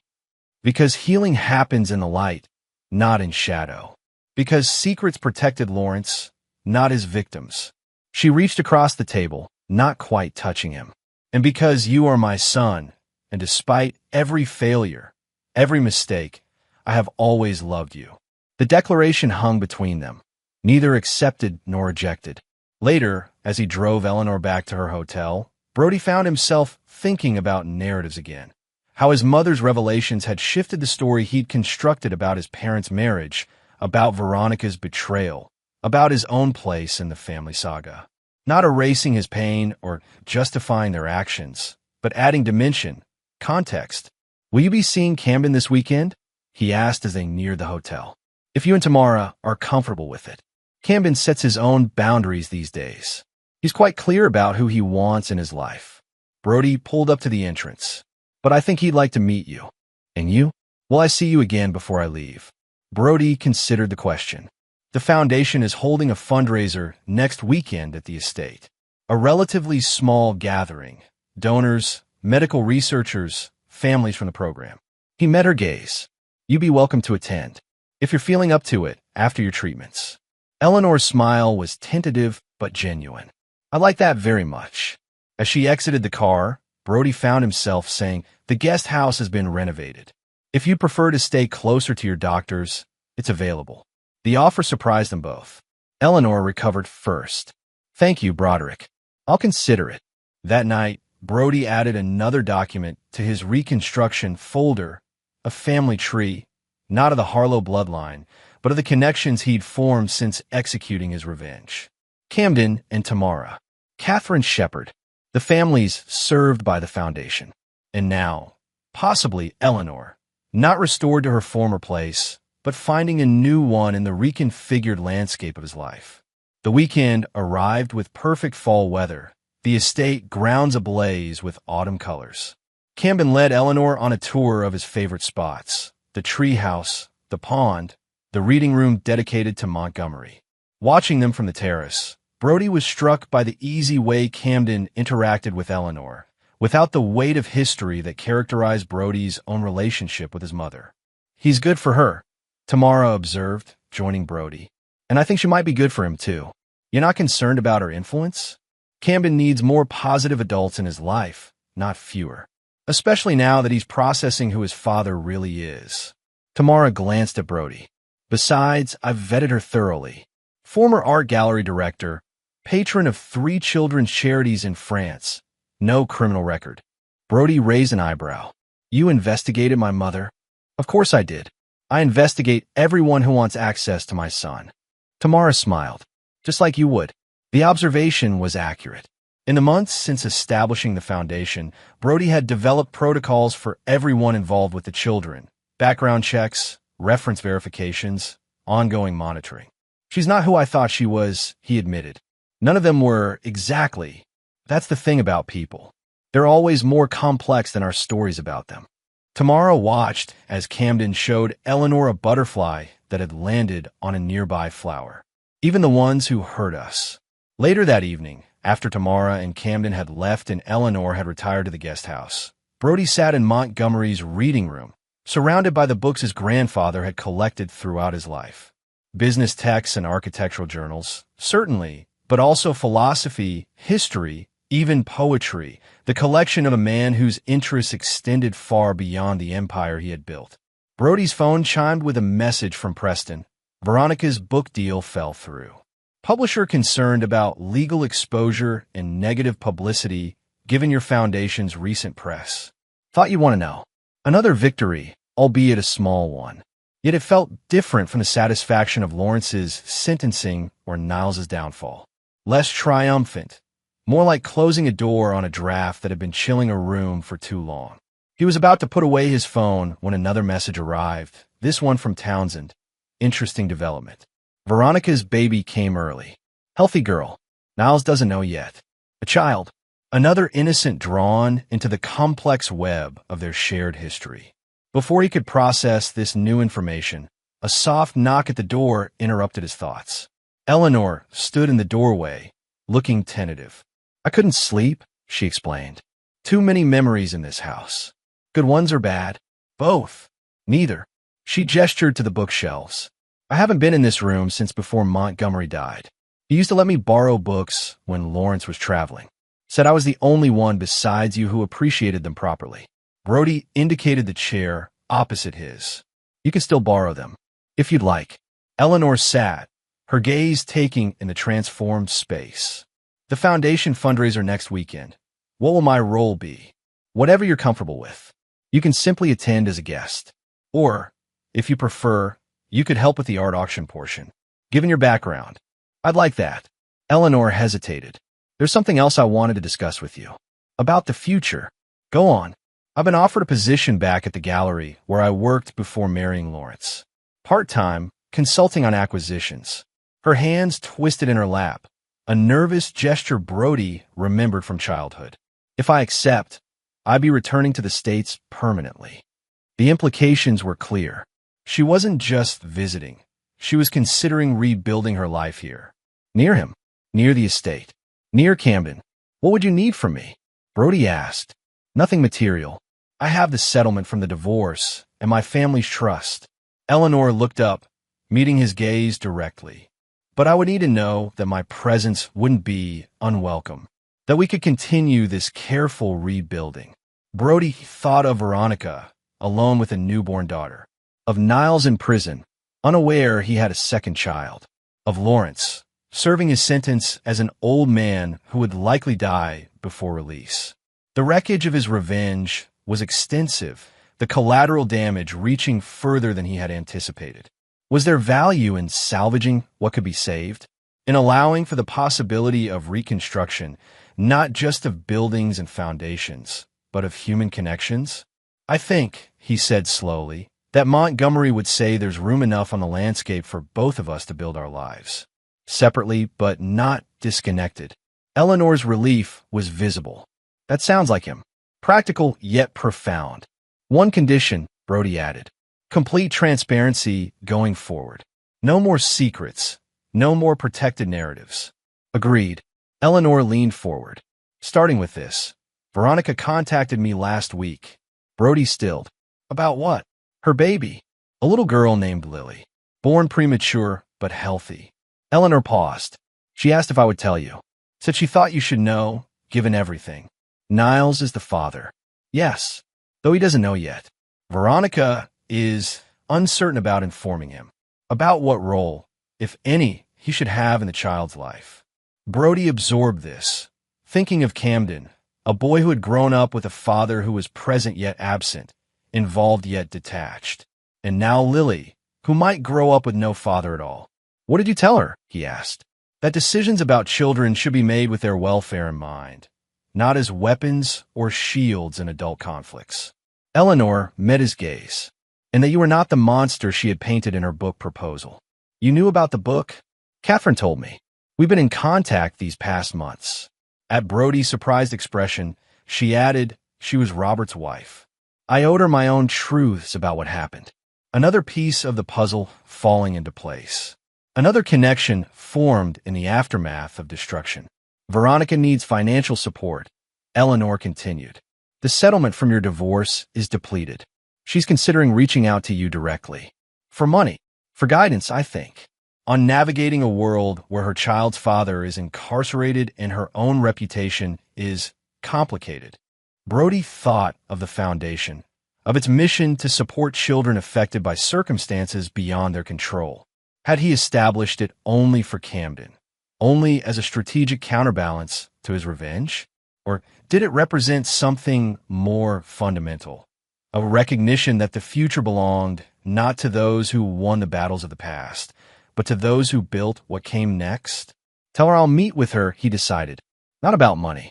About establishing a trust for Lily. Similar to what we've done for Camden. You do that? After everything. The child is innocent. Like Camden. Brody stood, moving to the window that overlooked the estate gardens, now silvered with moonlight. And perhaps it's time to close the accounts, one way or another. Eleanor joined him at the window. Montgomery used to stand right here, looking out at the estate. Planning, always planning. What would he make of all this, do you think? The revenge, the aftermath, the foundation? He would say that destruction is easy, that true power lies in creation. Eleanor smiled faintly, and then he would tell you to look forward, not back, that the view ahead is always more interesting than the one behind. Brody considered this as they stood in companionable silence, the moonlight casting their shadows onto the floor of the reading room. Two figures, separate yet connected, each carrying the marks of the past while facing toward what came next. The fundraiser next weekend, he said finally. I think we should announce a new initiative. A scholarship program for children of incarcerated parents, starting with Lily Porter. Eleanor's surprise was evident. That's more generous than anyone would expect. It's not about generosity. It's about building something that outlasts the damage. Brody turned from the window. That's what Montgomery would do. Yes, Eleanor agreed softly. That's exactly what he would do. As she bid him good night and returned to the guest house, Brody remained in the reading room, surrounded by his grandfather's books, by the wisdom of a man who had understood that empires rose and fell, but legacies, true legacies, were measured not in conquest, but in what remained standing after the dust settled. He opened his laptop and created a new folder, Legacy. Inside, he began drafting plans for the scholarship program, for expanded foundation initiatives, for a future that acknowledged the past without being constrained by it. The revenge was complete. The reconstruction had begun, and the legacy, his legacy, was yet to be written. Chapter 9. The Resolution. 1 year to the day after the fateful wedding that never was, the Harlow estate hosted a very different gathering. Under white tents spread across the autumn-painted lawn, families mingled with medical researchers, donors conversed with foundation staff, and children, at the center of it all, played on grounds that had once been forbidden to young feet. Brody moved through the crowd, greeting guests with a quiet confidence that had nothing to do with the calculated charm Lawrence had wielded or the forceful presence Montgomery had projected. This was something entirely his own, a gravitas born of destruction and rebuilding, of revenge executed and transcended.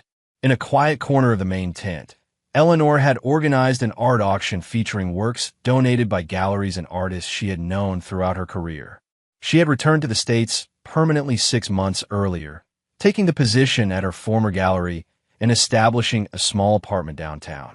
Their relationship remained careful, defined by clear boundaries and mutual respect rather than the unconditional forgiveness she had never asked for and he had never offered. Not reconciliation in the traditional sense, but reconstruction of a different kind. The Kensington Foundation just pledged another $1 million, Margot reported, appearing at his side with her ever-present tablet. That puts us over the target for the Medical Research Center. Good. Make sure to acknowledge them prominently in the press release. Brody scanned the gathering. Any word from Tamara and Camden? They're on their way. Camden had a treatment this morning, but he insisted on coming afterward. And Veronica arrived 10 minutes ago. She's in the guest house with the baby, getting settled. Veronica's inclusion in the foundation event had been controversial. Preston had advised against it, citing potential media complications. Catherine had supported it, recognizing the value of closing circles. In the end, the decision had been practical. Lily Porter was now a beneficiary of the foundation's programs, and her presence, along with her mother's, was appropriate regardless of the complicated history. Sir, Townsend approached, as discreet as ever despite the festive setting. There's a situation you should be aware of. What kind of situation? Lawrence Harlow has been granted a compassionate release. Terminal illness, apparently. He is 6 months, maybe less. The news rippled through Brody like a stone dropped in still water. Where's he now? Being processed out. He'll be under house arrest at his brother's place upstate. Brody nodded, absorbing this unexpected development. Lawrence, once so powerful, reduced to spending his final days as a guest in his estranged brother's home. The symmetry was difficult to ignore. Does my mother know? Not yet. I thought you should be informed first. Thank you. I'll tell her myself.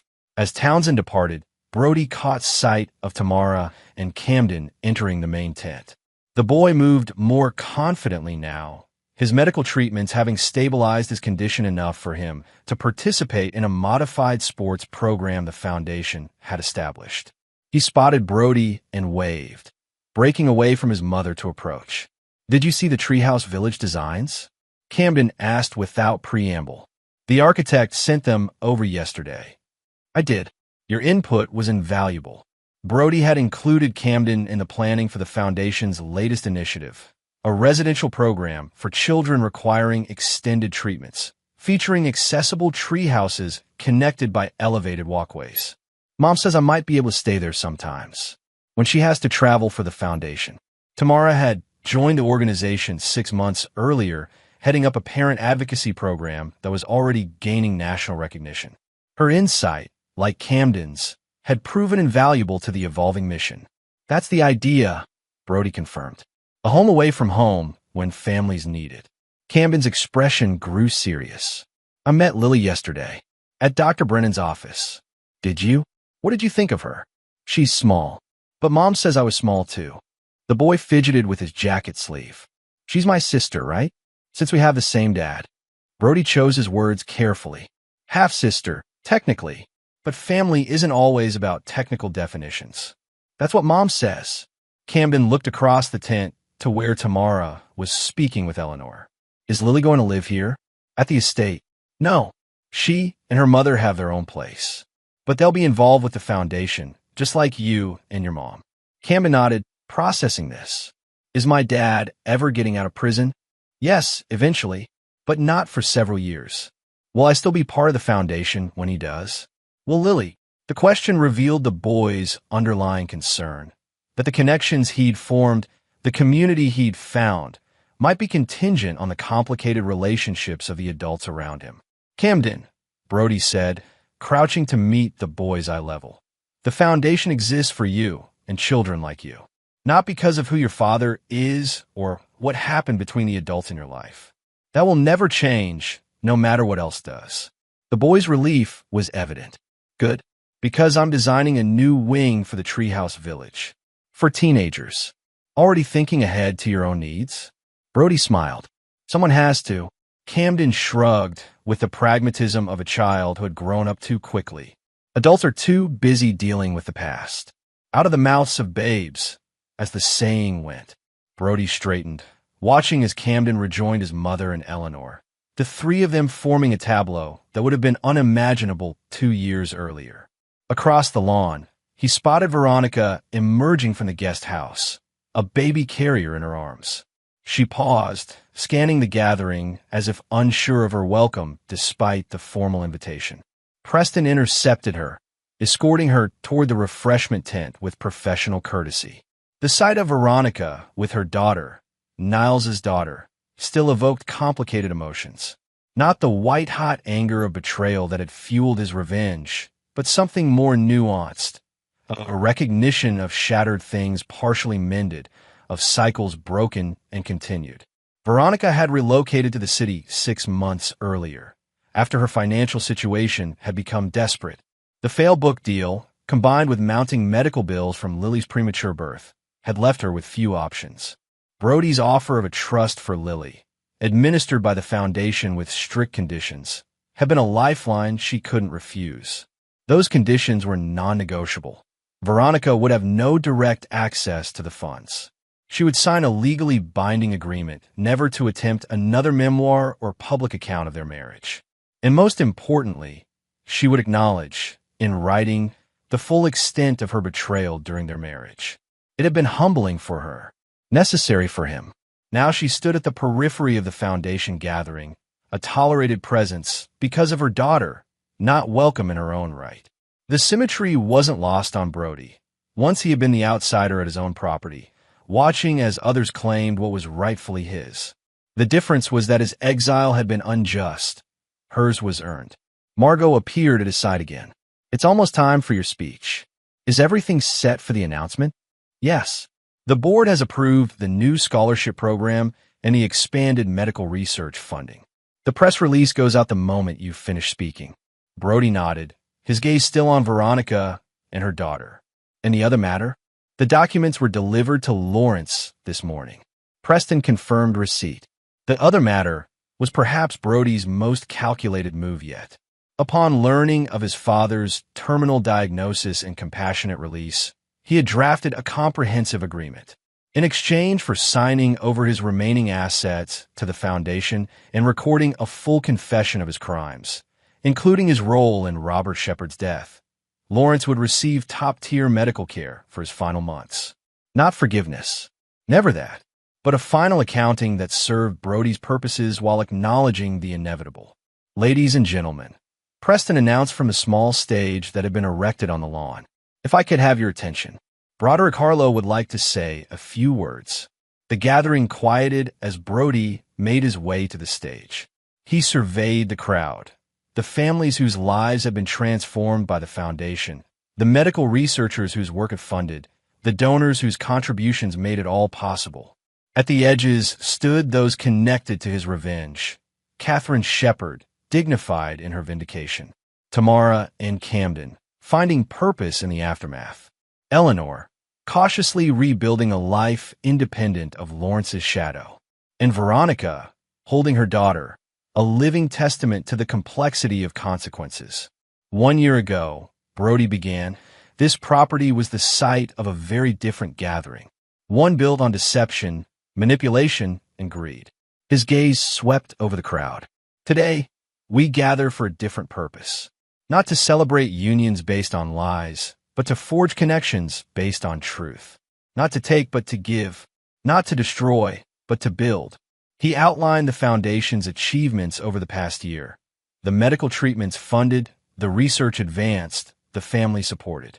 He announced the new scholarship program for children of incarcerated parents, with Lily Porter as its first recipient. And finally, he revealed the expanded medical research center that would be built on a portion of the estate grounds. Montgomery Harlow built an empire on steel and concrete, he concluded. But his true legacy wasn't in the buildings that bore his name. It was in his understanding that power without purpose is meaningless. That wealth without impact is hollow. That revenge without reconstruction is empty. The applause was genuine, the response enthusiastic. As Brody stepped down from the stage, he was surrounded by well-wishers and congratulations. Through the crowd, he caught Eleanor's eye, her nod of approval subtle but significant.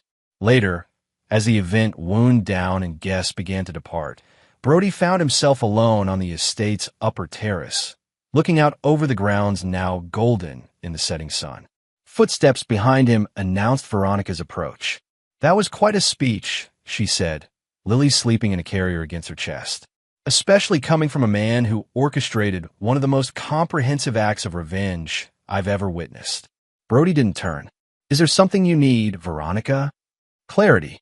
She moved to stand beside him, careful to maintain distance. "I've been trying to understand you. The man who destroyed his ex-wife's new marriage in spectacular fashion, who sent his father to prison, who systematically dismantled his former partner's life, and who then established a foundation that will help thousands of children, including the daughter of the man who betrayed him. Understanding isn't necessary. Acceptance of the reality is sufficient. The reality being that you haven't forgiven any of us. That all this," she gestured toward the foundation event below, "isn't about redemption. It's about control. Your control." Brody finally turned to face her. "You're half right. I haven't forgiven. Not you. Not Niles, not Lawrence. Forgiveness implies that what was broken can be mended, that what was taken can be returned. Some betrayals go too deep for that. And the foundation, Camden, my daughter, are separate from the accounting." Brody's expression remained impassive. "The innocent don't pay for the sins of the guilty in my world, but neither do the guilty escape consequences. And what are my ongoing consequences, Brody? Besides the financial restrictions, the legal gag order, the public humiliation. Living with yourself, Veronica. Living with the knowledge of what you did and what it cost you. His tone wasn't cruel, merely matter of fact. Just as I live with the knowledge of what I did in response. Do you regret any of it? The scorched earth approach? The collateral damage? Brody, consider the question. Regret implies I would choose differently if given another chance. I wouldn't. Every action I took was proportional to the betrayal that preceded it. Veronica shifted Lily, who stirred slightly in her sleep. And if someday she asks about her father, about what happened between all of us, then you'll tell her the truth, that her father made choices, that those choices had consequences, that despite those choices, she is loved and provided for. Brody's gaze softened slightly as it fell on the sleeping infant, and that while the accounts between her parents and me are forever closed, hers remains open, her own to write. It was as much grace as he could offer, not for Veronica or Niles, but for the child who carried their blood without their guilt. I'm leaving, Veronica said suddenly. Not the city, but this circle. Once Lily is old enough for preschool, I've been offered a teaching position on the West Coast. The foundation support will continue regardless of geography, Preston assured me. That's correct. I thought you should know that I'm removing myself from your orbit permanently, not just because of the legal agreements, but because it's best. For Lily, for me. She straightened her shoulders. And maybe, though you won't admit it, for you too. Brody didn't contradict her. Goodbye, Veronica. As she walked away, Lily still sleeping peacefully against her chest, Brody felt no closure, no sense of a chapter ending. Only the quiet certainty that the accounts had been settled. That justice, by his definition, had been served. Catherine Shepard joined him on the terrace, her presence a counterpoint to Veronica's departure.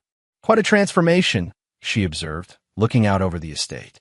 Both of the property and its owner. Not as much of the latter as some might think. No, Catherine smiled knowingly. The Broderick Harlow who orchestrated that wedding disaster a year ago wouldn't have established a trust for his enemy's child. Wouldn't have offered medical care to a dying father who betrayed him. Wouldn't have allowed his mother a path back to connection. Those actions serve my purposes. Of course they do, just as revenge did. Catherine's assessment was shrewd, but not unkind. The difference is that your purposes have evolved, expanded beyond the settling of accounts to the building of legacy. Below them, Camden had climbed the largest oak tree on the property, waving excitedly to Tamara, who watched from below. Eleanor stood nearby, her conversation with several foundation donors animated and engaged. Preston and Margot conferred over tablets, already planning the next phase of the foundation's growth. Robert used to say that Montgomery Harlow was the most pragmatic man he'd ever met, Catherine continued. That he understood the difference between winning battles and winning wars. And which am I doing, in your estimation? Neither. You're building an empire. Her assessment was matter of fact, not of steel and concrete like your grandfather, but of influence and impact. The ultimate repudiation of those who betrayed you. Brody considered this. There was truth in Catherine's observation. His revenge had been comprehensive and exacting. But what followed wasn't forgiveness or reconciliation. It was strategic reconstruction, building something that would long outlast the battles that had necessitated it. The documents from Lawrence, Catherine asked, changing the subject. Will he sign them? He already has. Faced with the choice between a dignified end with superior care or a painful decline in his brother's spare bedroom, Lawrence chose pragmatism, as I knew he would. And the confession about Robert, recorded this morning. Preston has the footage. It will be sufficient to formally clear Robert's name, to establish Lawrence's culpability beyond question. Catherine closed her eyes briefly. Decades of suspicion finally confirmed. Justice long delayed finally within reach. Thank you. As the sun dipped below the horizon, casting long shadows across the estate grounds, Townsend approached with his final report of the day. Niles Porter received the DNA results confirming Lily is his daughter, he informed Brody. He's requested visitation rights. Through the prison's family program? Yes. Supervised visits only, of course. Brody nodded. Inform Preston. The Foundation won't oppose it, so long as Veronica consents and the visits are deemed in Lily's best interest by child development specialists. Understood. Townsend hesitated. There's one more thing. Lawrence is asking to see you. The request was unexpected. Brody had assumed their final communication would be through lawyers and signed documents. When, at your convenience, he's been admitted to the medical facility as agreed. Brody considered the request. To see his father one last time. Not for reconciliation, not for forgiveness, but for what? Closure? Understanding? Or simply to witness the final diminishment of a man who had once seemed invincible? I'll think about it, he decided. That night, alone in the study that had once been Montgomery's, Brody reviewed the day's events. The Foundation launch had been an unqualified success. The new initiatives had been well received. The complex web of relationships he now maintained, with Eleanor, with Tamara and Camden, with Catherine, with the Foundation families, functioned smoothly within clearly defined boundaries. The revenge was complete. The reconstruction well underway. What remained was the legacy, the long game that would extend beyond his lifetime. He opened his laptop to the legacy folder and added a new document, plans for a memorial garden on the estate grounds. Not dedicated to Montgomery or any Harlow, but to the children served by the Foundation who didn't survive their illnesses. A place of remembrance, of acknowledgement that not all battles could be won, not all accounts balanced. As he worked, Brody felt no softening toward those who had betrayed him. Lawrence, Niles, and Veronica remained in his mind exactly what they were, enemies who had received justice proportional to their crimes. The accounts were settled, not forgiven. The ledger balanced, not erased. But alongside that unwavering assessment existed something new. A recognition that the most powerful response to betrayal wasn't merely its punishment, but the creation of something the betrayers could never have imagined or achieved. Not forgiveness, but transcendence. Not reconciliation, but reconstruction on a scale that rendered the original treachery small by comparison. Montgomery would have approved. 1 week later, Brody stood in a private room at the medical facility where Lawrence was spending his final days. His father lay in a hospital bed, diminished by illness, the once commanding presence reduced to fragile mortality. "You came," Lawrence observed, his voice weaker than Brody had anticipated. "I came to ensure the accounts are fully settled." Brody remained standing, maintaining both physical and emotional distance. "The confession has been verified. Catherine Shepard will finally have justice for her husband." Lawrence closed his eyes briefly. "Always the accountant of wrongs. Just like Montgomery. You forfeited the right to criticize either of us decades ago." Perhaps. Lawrence's gaze found Brody's, surprisingly clear despite his condition. "I want to ask for forgiveness. We both know better than that." "Then why ask me to come?" "To tell you that you've won. More completely than I ever anticipated." A rattling breath. "The Foundation. The estate. Eleanor. Even Veronica and her child. You've achieved what I never could. A legacy that will outlast you. This isn't about winning, isn't it?" A ghost of Lawrence's old calculating smile appeared. "We're more alike than you care to admit, Broderick. The difference is that you've succeeded where I failed, built where I destroyed." Brody didn't respond to the comparison. "Is that all?" "No." Lawrence shifted in the bed, wincing with the effort. "I want you to know that I've made provisions. A separate account, unknown to the prosecutors or the estate attorneys. 5 million, untraceable. For what purpose? Insurance. Against the day when you might find yourself in need of funds outside the Foundation's legitimate channels." Lawrence's expression was knowing. A man in your position, with your particular approach to justice, might someday require resources that can't be tracked. Brody understood immediately. His father was offering a final legacy, not of reconciliation, but of pragmatic acknowledgement that sometimes justice required operating in the shadows. The account details? With Preston, in a sealed envelope to be delivered after my death.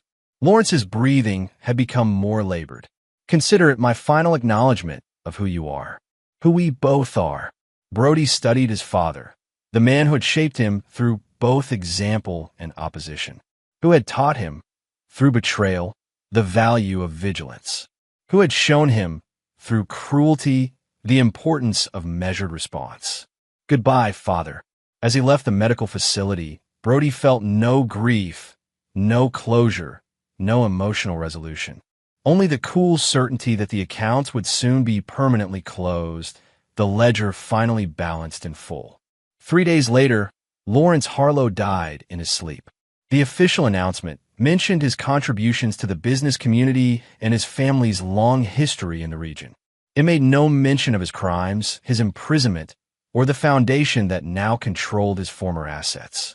At the small, private memorial service, attended by only a handful of people, Brody stood beside Eleanor, not in reconciliation, but in acknowledgement of a shared history now concluded. Catherine Shepard attended as well, her presence a testament not to forgiveness, but to justice finally served. Afterward, as they left the chapel, Eleanor touched Brody's arm briefly. "It's over now," she said. "Truly over." Yes. But even as he agreed, Brody knew that what had ended was merely one chapter. What continued? The foundation, the legacy, the careful reconstruction of connections on his terms, would extend far beyond Lawrence's death. That evening, Preston delivered the sealed envelope Lawrence had mentioned. Inside were indeed account details for a substantial sum, hidden away by a man who had understood the value of resources beyond official scrutiny. Brody transferred the funds to a new account, one that would not appear in any foundation records, any personal financial statements. Not for his own enrichment, but as a resource of last resort if his carefully constructed world ever faced unforeseen threats. Not forgiveness of Lawrence's sins, but acceptance of his final offering. 6 months later, on a clear spring morning, Brody stood on the newly completed observation deck overlooking the Foundation's campus. What had once been simply the Harlow estate now expanded to include the Medical Research Center, the residential treatment facility with Camden's Treehouse Village, and the Memorial Garden in full bloom. Margot joined him, tablet in hand as always. The first residential patients move in next week. Camden has volunteered to be their official tour guide. Of course he has. Brody allowed himself a small smile. The boy, now 12, had become the unofficial ambassador of the Foundation, his resilience and candor making him uniquely suited to welcome other children into the community. "We've received an interesting proposal," Margot continued. "From Veronica, actually. She's completed her teaching certification and has developed a creative arts therapy program for children with chronic conditions. She's offering it to the Foundation for implementation here." "On what terms?" "She would consult remotely. No presence on campus required. All materials and training provided digitally." Brody considered the proposal. It was well-crafted, allowing the Foundation to benefit from Veronica's expertise without requiring her physical presence, maintaining the separation he had established while utilizing a resource that could benefit the children. Have the program evaluated on its merits, he decided. If it meets our standards, implement it.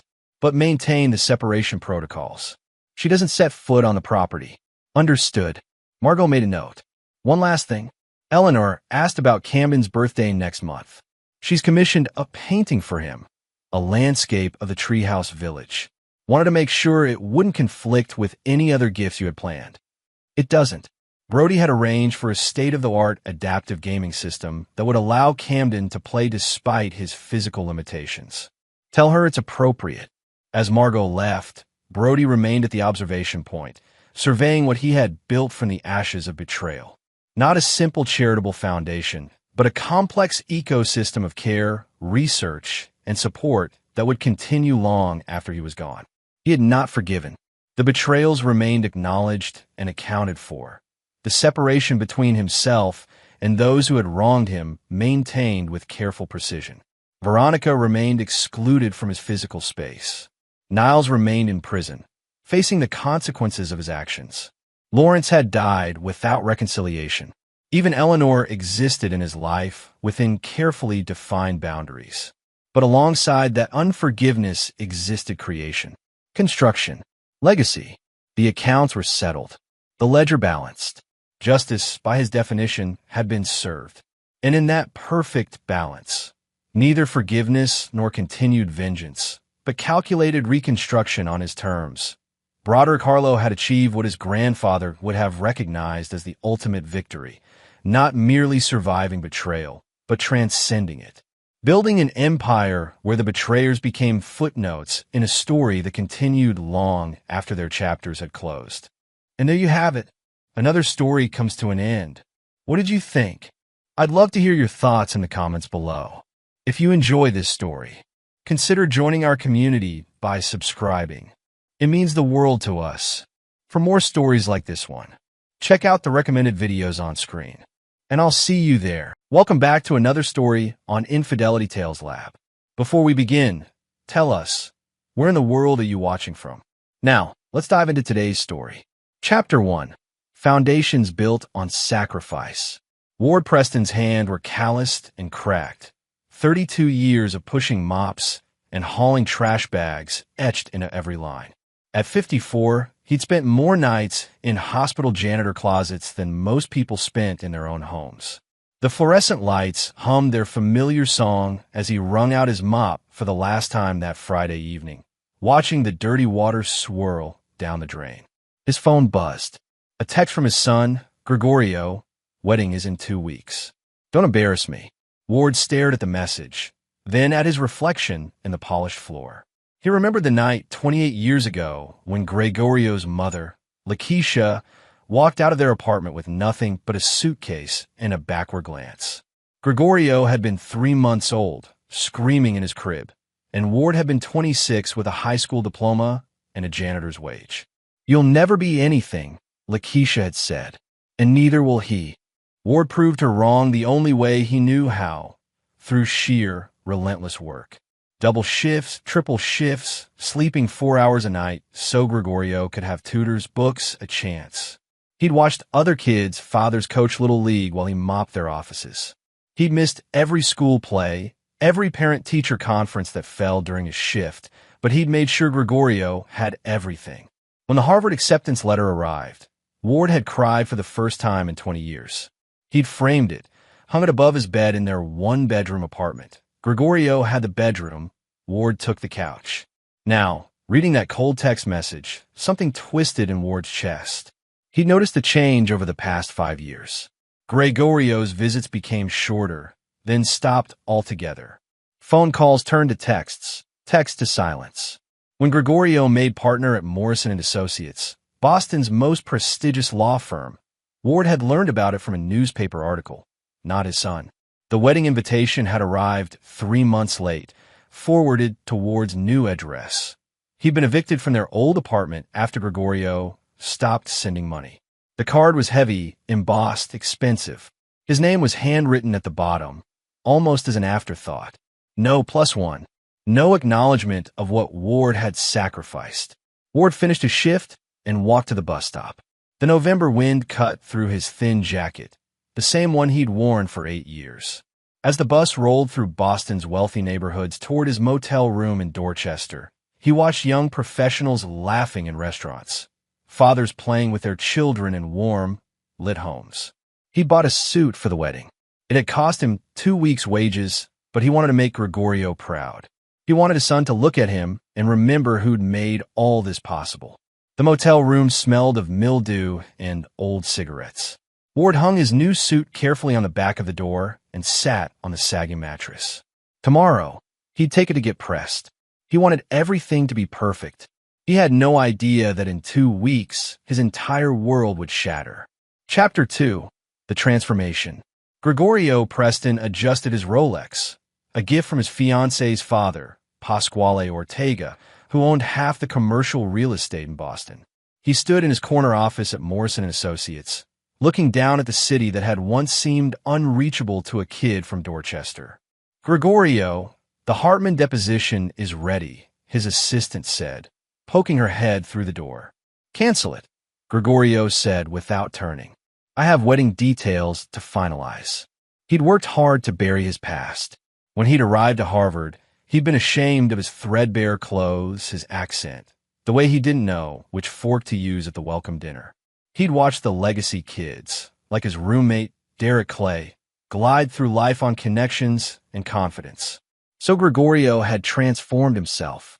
He'd studied their mannerisms, copied their speech patterns, invented a new history. His father? A businessman who'd passed away. His childhood? Private schools, summer homes in the Hamptons. By junior year, even he almost believed the lies. Meeting Mandy Ortega had been the final piece. Beautiful, connected, from a family that could open any door. When she'd introduced him to her father, Gregorio had seen his future crystallize. Pasquale Ortega didn't just accept him. He made him partner at Morrison & Associates after only 3 years.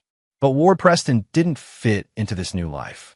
Every time Gregorio saw his father, he saw the tiny apartment, the smell of industrial cleaner, the pitying looks from his Harvard friends when Ward had visited campus wearing his janitor's uniform because he'd come straight from work.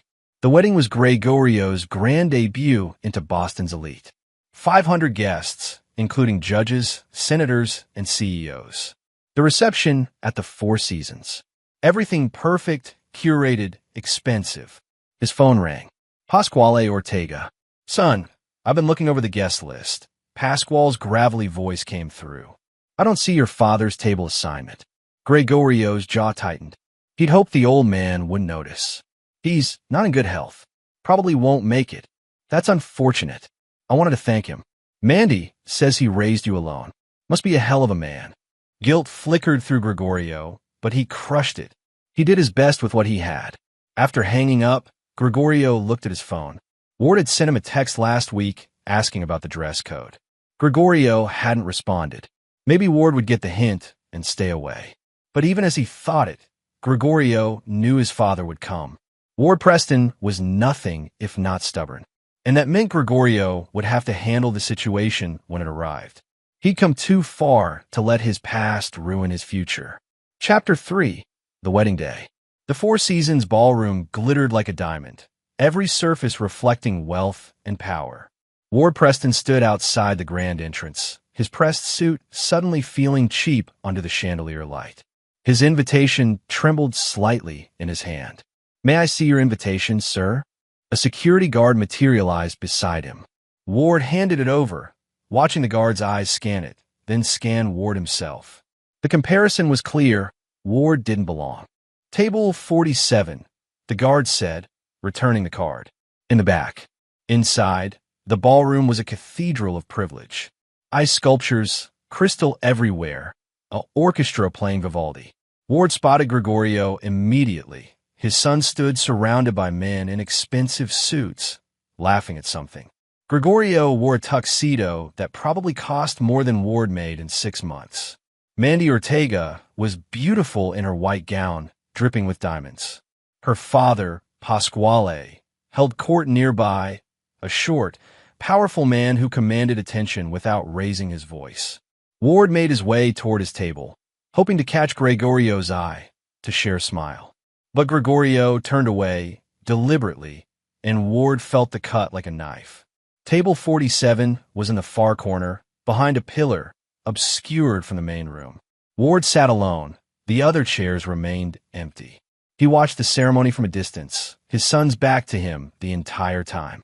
During the reception, Ward gathered his courage. He'd brought a gift, a watch that had belonged to Gregorio's grandfather, the only thing of value Ward owned. It was real gold, vintage, worth something. He approached Gregorio during a lull in the festivities. Son, Ward said quietly, congratulations. Gregorio froze. His eyes went wide, then hard. What are you doing here? I'm your father. It's your wedding. People were starting to notice. Mandy appeared at Gregorio's elbow, her smile faltering when she saw Ward. Greg, is everything okay? Everything's fine, Gregorio said through clenched teeth. This man was just leaving. This man, Ward's voice cracked. Gregorio, I raised you. I sacrificed everything. You were a janitor who couldn't keep a wife, Gregorio hissed. You think I want these people knowing I came from that? Look at you. You're pathetic. Ward reached out. Please, son. I just wanted to give you this. Gregorio slapped Ward's hand away. The watchbox fell, clattering on the marble floor. The room went silent. You're a failure, Gregorio said loudly, ensuring everyone could hear. You've always been a failure. You embarrassed me my entire life, and I won't let you embarrass me today. Get lost. He snapped his fingers. 2 security guards appeared. Escort this man out. He's not welcome here. Ward stood frozen as hundreds of eyes watched. He saw pity in some faces, disgust in others, amusement in many. Mandy looked away, uncomfortable but not intervening. Pasquale Ortega watched from across the room, his expression unreadable. The security guards gripped Ward's arms, not rough, but firm. They walked him through the silent ballroom, past the ice sculptures and champagne fountains, out into the cold November night. Ward stood on the sidewalk as the doors closed behind him.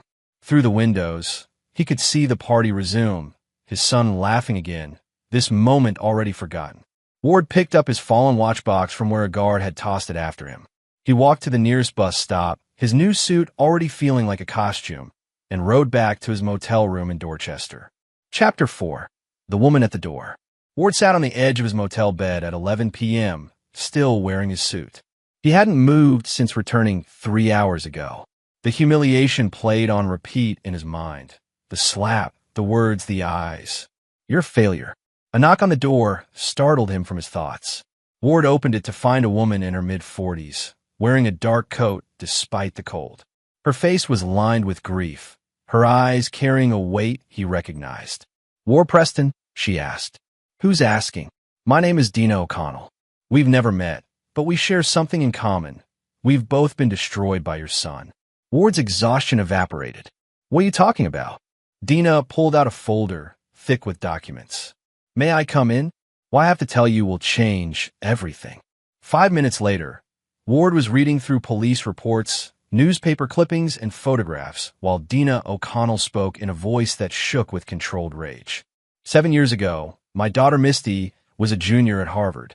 Pre-med, brilliant, beautiful. She was walking home from a library one night when a car hit her. Dina's voice broke. Hit and run. They found her 3 hours later. By then, it was too late. She died in the ambulance. Ward looked up from a photograph of a young woman with bright eyes and a warm smile. I'm sorry for your loss, but your son was driving the car.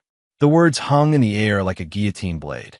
That's impossible, Ward said, but his voice lacked conviction. Dina pulled out more documents. Gregorio Preston was a sophomore at Harvard. He'd been at a fraternity party. Multiple witnesses saw him drinking heavily. Security footage shows his car leaving campus at 10:47 p.m., 15 minutes before Misty was hit on Mount Auburn Street. But when police investigated, they found another student, Darren Hartman, passed out in a car 2 blocks away. Darren's blood alcohol was 0.18. He confessed, said he didn't remember anything. Then how do you know it was Gregorio? Because I've spent 7 years investigating. Darren Hartman's car was blue. Witnesses at the scene reported a black car. Gregorio drove a black BMW, a gift from his fraternity brothers. Paint samples from Misty's clothing matched that BMW model. But here's the thing. Dina leaned forward, her eyes burning with intensity. The next day, Gregorio's car was gone. Sold to a junkyard in New Hampshire, crushed within 48 hours. And Darren Hartman suddenly had $50,000 deposited into his account, a family gift according to records. Ward's hands trembled as he looked through the evidence. Bank statements, DMV records, witness testimonies that didn't quite align. Darren Hartman had served 3 years for vehicular manslaughter. He'd been released 2 years ago and immediately left the country. Why come to me now? Ward asked. Because I've been building a case for 7 years, but I need help. I'm a grieving mother. Police see me as obsessed, desperate. Every lawyer I've approached says the case is closed. The evidence is circumstantial.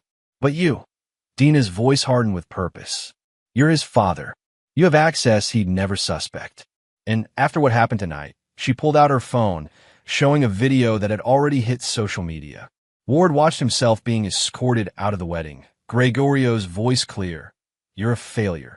This video has 50,000 views already, Dina said. Your son is trending. People are calling him cruel, entitled. But by Monday, it'll blow over. and he'll go back to his perfect life. Unless we do something about it. Ward looked at Misty's photograph again. A girl with her whole life ahead of her. He thought about Gregorio, the boy he'd raised, the man he'd become.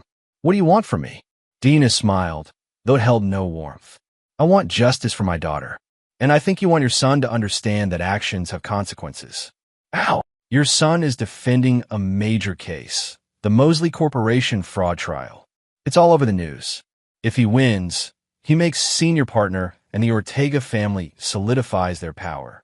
But Dina pulled out another folder. I've been watching him. Gregorio cuts corners. He's brilliant, but he's arrogant. And arrogant people make mistakes.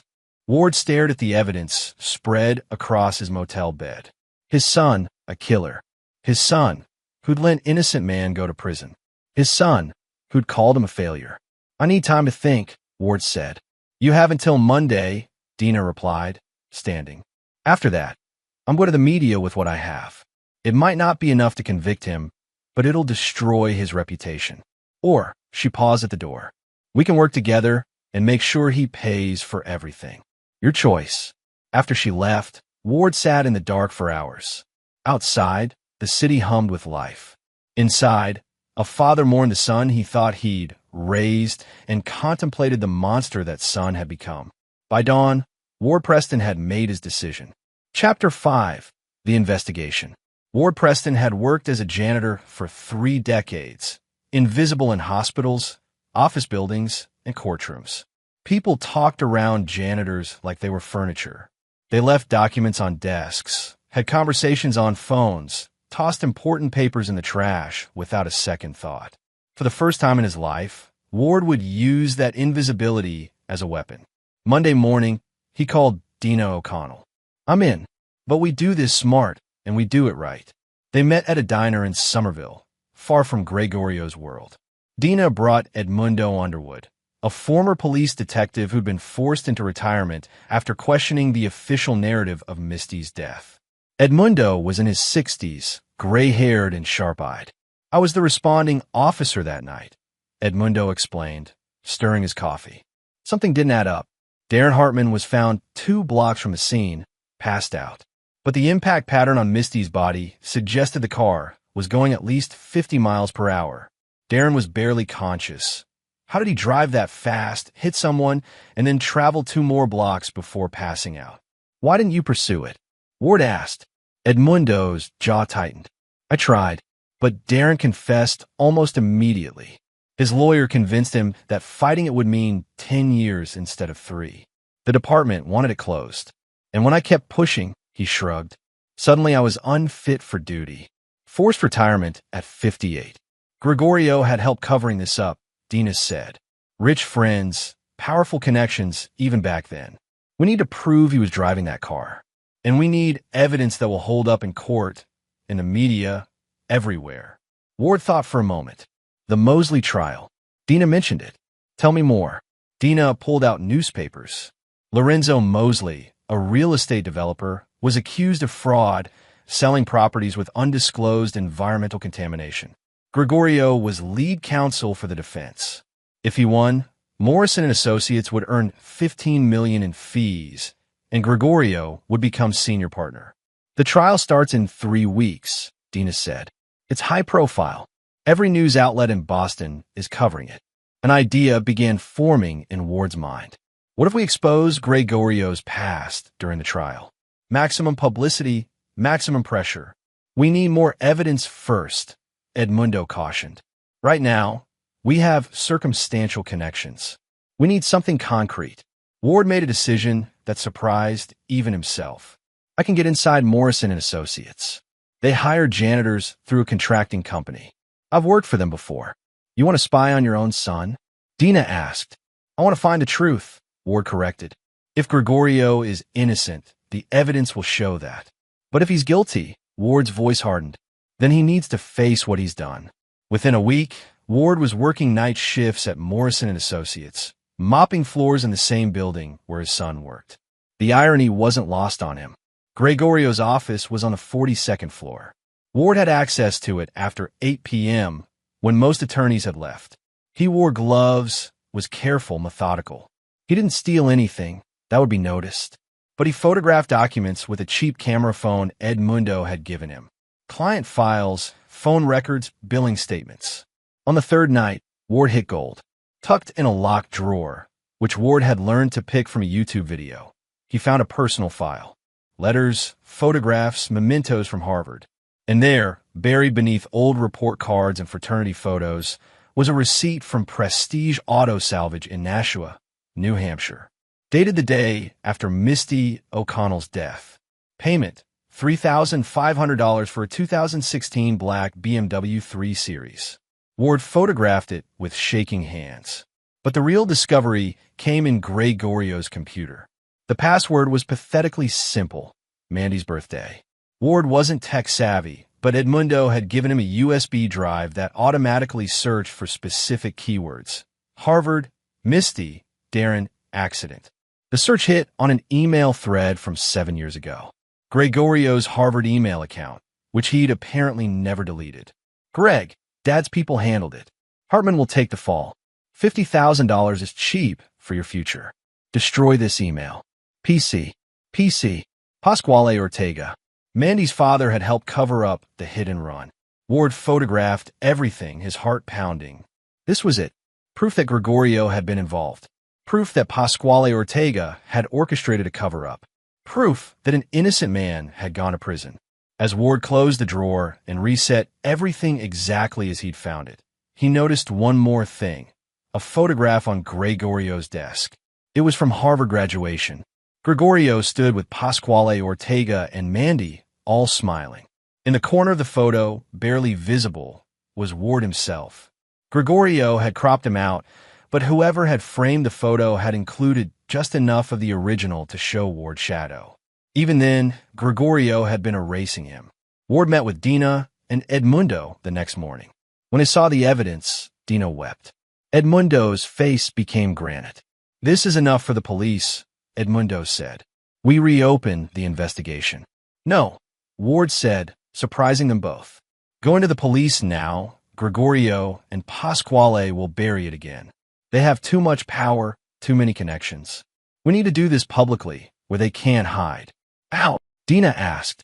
Ward pulled out a newspaper, showing Gregorio's face on the front page, a profile piece about the upcoming Mosley trial. "We use the trial. We expose him where everyone is watching. And we make sure that when we do, there's no way for him to escape." Chapter 6. The Trap. Ward Preston had spent 3 weeks planning every detail. The Mosley trial had become Boston's courtroom drama. Media packed the courthouse daily. Live updates streamed online. Legal analysts debated strategy on television. Gregorio Preston was winning. His cross-examinations were surgical, his arguments brilliant. Lorenzo Mosley's fraud charges seemed ready to crumble under Gregorio's defense. Victory was days away. But Ward had learned something from 30 years of invisible work. Timing was everything.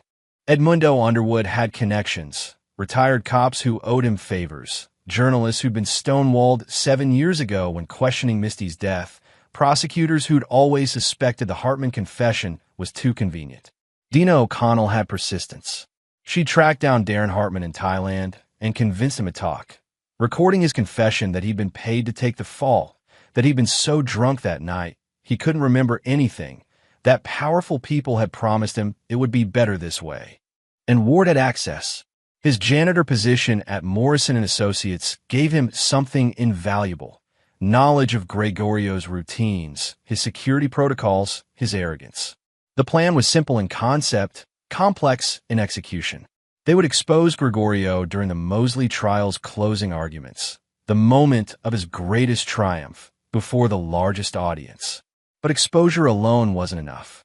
They needed Gregorio to confess, to react, to destroy himself publicly. "We need him unstable," Edmundo said during their planning session. "Confident people don't make mistakes. Scare people do." Ward knew exactly how to scare his son. They started small. Anonymous emails to Gregorio's office. "I know what happened to Misty O'Connell." At first, Gregorio ignored them. Then Ward escalated. He left a photocopy of the auto salvage receipt on Gregorio's desk. No note, just the receipt. Ward watched from the security cameras. Edmundo had convinced the building's security chief, an old colleague, to give them access. Gregorio found the receipt at 10 p.m. when he returned from dinner with Mandy. His face went white. He looked around the empty office, then quickly shredded the receipt. The next day, they sent the same receipt to Pasquale Ortega's office, then to Mandy, then to the senior partners at Morrison & Associates. Gregorio was spiraling. Ward could see it during his nightly cleaning shifts. His son looked exhausted, paranoid. He'd installed cameras in his office, changed his locks, started carrying his files with him everywhere. Good. Scare people made mistakes. The final piece came from an unexpected source. Wilfredo Waters, a paralegal at Morrison & Associates who'd worked with Gregorio on the Mosley case, approached Edmundo. Wilfredo was young, idealistic, and had stumbled onto something during case preparation. Gregorio's been lying about evidence, Wilfredo told them, visibly nervous. The Mosley case, some of the environmental reports were altered. Not by Mosley, by us. Gregorio buried tests that showed the contamination was worse than disclosed. People bought those properties. Kids play in those yards. More victims. More lies. Will you testify? Edmundo asked. Wilfredo hesitated, then nodded. I became a lawyer to help people, not to poison them. Now they had everything. Evidence of the hit-and-run cover-up. Evidence of witness tampering. Evidence of ongoing fraud in Gregorio's current case. And they had witnesses willing to speak. The Mosley trial entered its final week. Gregorio's closing arguments were scheduled for Friday afternoon. The courtroom would be packed, the media present, the stakes highest. Ward made one final preparation. He wrote a letter to his son, not threatening, not angry, simply honest. He detailed every sacrifice he'd made, every shift worked, every dream deferred. He explained what it meant to watch the child you'd raised become a stranger. And he ended with a question. Was it worth it, Gregorio? Was destroying everyone in your path worth the life you bought? He didn't sign it. He left it on Gregorio's desk Thursday night, the night before closing arguments. Friday morning, Ward positioned himself in the courthouse gallery. Dina sat beside him, rigid with anticipation. Edmundo was outside, coordinating with reporters, prosecutors, and the one person whose testimony would shatter everything, Darren Hartman, who'd flown back from Thailand the night before. Gregorio entered the courtroom at 9 a.m. sharp, looking sharp but strained. His eyes swept the gallery and stopped on Ward. For a moment, father and son locked eyes. Gregorio's face twisted with confusion, then recognition, then rage. He'd gotten the letter. The judge entered. We'll begin with closing arguments. Mr. Preston, you may proceed. Gregorio stood, adjusted his tie, and approached the jury. He was brilliant even under pressure, his voice steady, his arguments sharp. He was minutes from victory. That's when the courtroom doors opened. Chapter 7, The Unraveling. 3 people entered the courtroom. A uniformed police officer, a woman in her 60s with a face carved by grief, and a man in his late 20s who looked like he hadn't slept in years. Darren Hartman. Gregorio's closing argument died mid-sentence. His face went from confident to pale in seconds. The judge looked up, confused. Your Honor, Edmundo Underwood stood from the gallery. I apologize for the interruption, but new evidence has emerged relevant to Mr. Preston's fitness to practice law. This is highly irregular, Judge Raymond Larson said. Bailiff. Your Honor, I'm Detective Jared Green from the Boston Police Department's Cold Case Unit. The uniformed officer stepped forward. We've reopened an investigation into the 2018 death of Misty O'Connell. Evidence suggests Mr. Gregorio Preston was involved in a vehicular manslaughter that resulted in wrongful conviction of an innocent man. The courtroom erupted. Reporters frantically typed. Cameras flashed. Lorenzo Mosley's prosecutors looked stunned. Gregorio stood frozen at the podium. This is absurd, Gregorio finally managed. Your Honor, this is a transparent attempt to sabotage. I was paid to take the fall. Darren Hartman's voice cut through the noise. He walked down the center aisle, every eye on him. $50,000 to confess to a crime I didn't commit. I was drunk, I was scared, and they told me it would be better this way. I served 3 years in prison for Gregorio Preston. That's a lot, Gregorio shouted. I had nothing to do with. We have evidence, Edmundo said calmly, approaching the bench with a folder. Bank records showing a $50,000 transfer from an account controlled by Pasquale Ortega to Darren Hartman. Auto salvage receipts showing Mr. Preston disposed of his vehicle the day after the incident. And Edmundo pulled out the final piece. An email from Pasquale Ortega to Gregorio Preston, sent the night of Misty O'Connell's death, explicitly discussing the cover-up. Judge Larson took the documents, his expression darkening as he read. The courtroom had gone silent, everyone watching Gregorio's perfect facade crack. Where did you get that email? Gregorio demanded, his voice rising. That's protected. That's privileged. It was in your office, son. Ward stood from the gallery. His voice was quiet but carried through the silent room. In your drawer, with all your other secrets.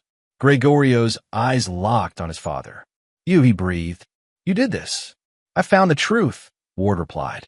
The truth you buried under money and lies. Mandy Ortega rushed into the courtroom, her father Pasquale close behind. They'd been alerted by courthouse staff. Pasquale's face was thunderous. Your Honor, this is clearly, Pasquale began. Mr. Ortega, Judge Larson interrupted, his voice ice. According to these documents, you orchestrated obstruction of justice in a vehicular manslaughter case. I suggest you retain counsel immediately. Pasquale's confidence evaporated. The judge turned to Gregorio. Mr. Preston, I'm suspending these proceedings pending investigation into these allegations. Furthermore, I'm referring this matter to the Massachusetts Bar Association for immediate review of your license to practice law. No, Gregorio whispered. Then louder, no, you can't do this. I work for everything I have. I built this life. On a dead girl's grave, Dina O'Connell stepped forward. She'd been silent until now, watching the man who'd killed her daughter face justice. You killed my Misty and let an innocent man go to prison. You built your perfect life on her body. Mandy looked between her father and her husband, realization dawning. Greg, is this true? Gregorio turned to his wife, desperate. Mandy, you have to believe me. They're lying. They're trying to destroy us. I saw the email. Wilfredo Waters stood up in the gallery. The young paralegal's voice shook but held firm. I saw in the office files. And I saw what you did on the Mosley case, the altered environmental reports, the buried evidence. You didn't just lie 7 years ago. You're still lying. The prosecutors for the Mosley case were already conferencing urgently. One of them stood. Your Honor, in light of these revelations, the Commonwealth requests an immediate investigation into the defense's case preparation and potential evidence tampering. Everything was collapsing. Gregorio looked around wildly, at the judge, at his wife, at his father-in-law, at the reporters documenting every second. This is your fault, Gregorio suddenly screamed at Ward. You were supposed to be nobody, nothing. You were supposed to stay invisible. But you couldn't just accept that I moved beyond you. The courtroom went silent. Even Gregorio seemed to realize what he'd said. I worked too hard, Gregorio continued, his voice breaking. I came from nothing. Do you know what that's like? Being the janitor's kid? Being the scholarship student? I deserve better. I deserved everything I built, even if you had to kill for it. Ward asked quietly. Gregorio's face contorted. For a moment, Ward saw something, guilt, maybe, or just the realization that it was over. I didn't mean to hit her, Gregorio whispered. Then louder, to the courtroom, the confession spilling out. I didn't mean to. It was dark, I was drunk, she just stepped out. I panicked. I called Pasquale, and he said he'd fix it. I didn't know Darren would go to prison. You thought you could get away with it, Edmundo finished. And you did. For 7 years. Detective Green stepped forward with handcuffs. Gregorio Preston, you're under arrest for vehicular manslaughter, obstruction of justice, and witness tampering. As the cuffs clicked around Gregorio's wrists, Mandy Ortega began to cry. Pasquale was already on his phone with his lawyer. The reporters were rushing out to file stories. Lorenzo Mosley looked vindicated. His case would likely result in a mistrial, possibly dismissal. Gregorio looked at his father one last time as they led him away. "I hate you," he said. Ward met his eyes. "I know, but I still love you enough to make sure you face what you've done." Chapter 8: Consequences. The media firestorm that followed was unprecedented.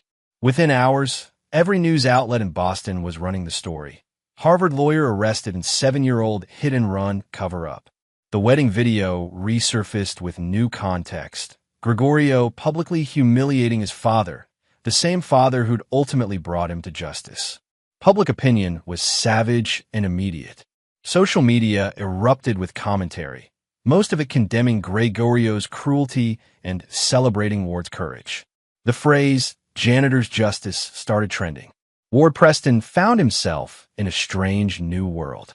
Reporters camped outside his motel room. TV producers called offering interviews. A publisher wanted him to write a book. He declined all of it and focused on what mattered, ensuring Gregorio and Pasquale faced real consequences. The Massachusetts Bar Association moved quickly. Within a week, Gregorio's law license was suspended pending the outcome of criminal charges.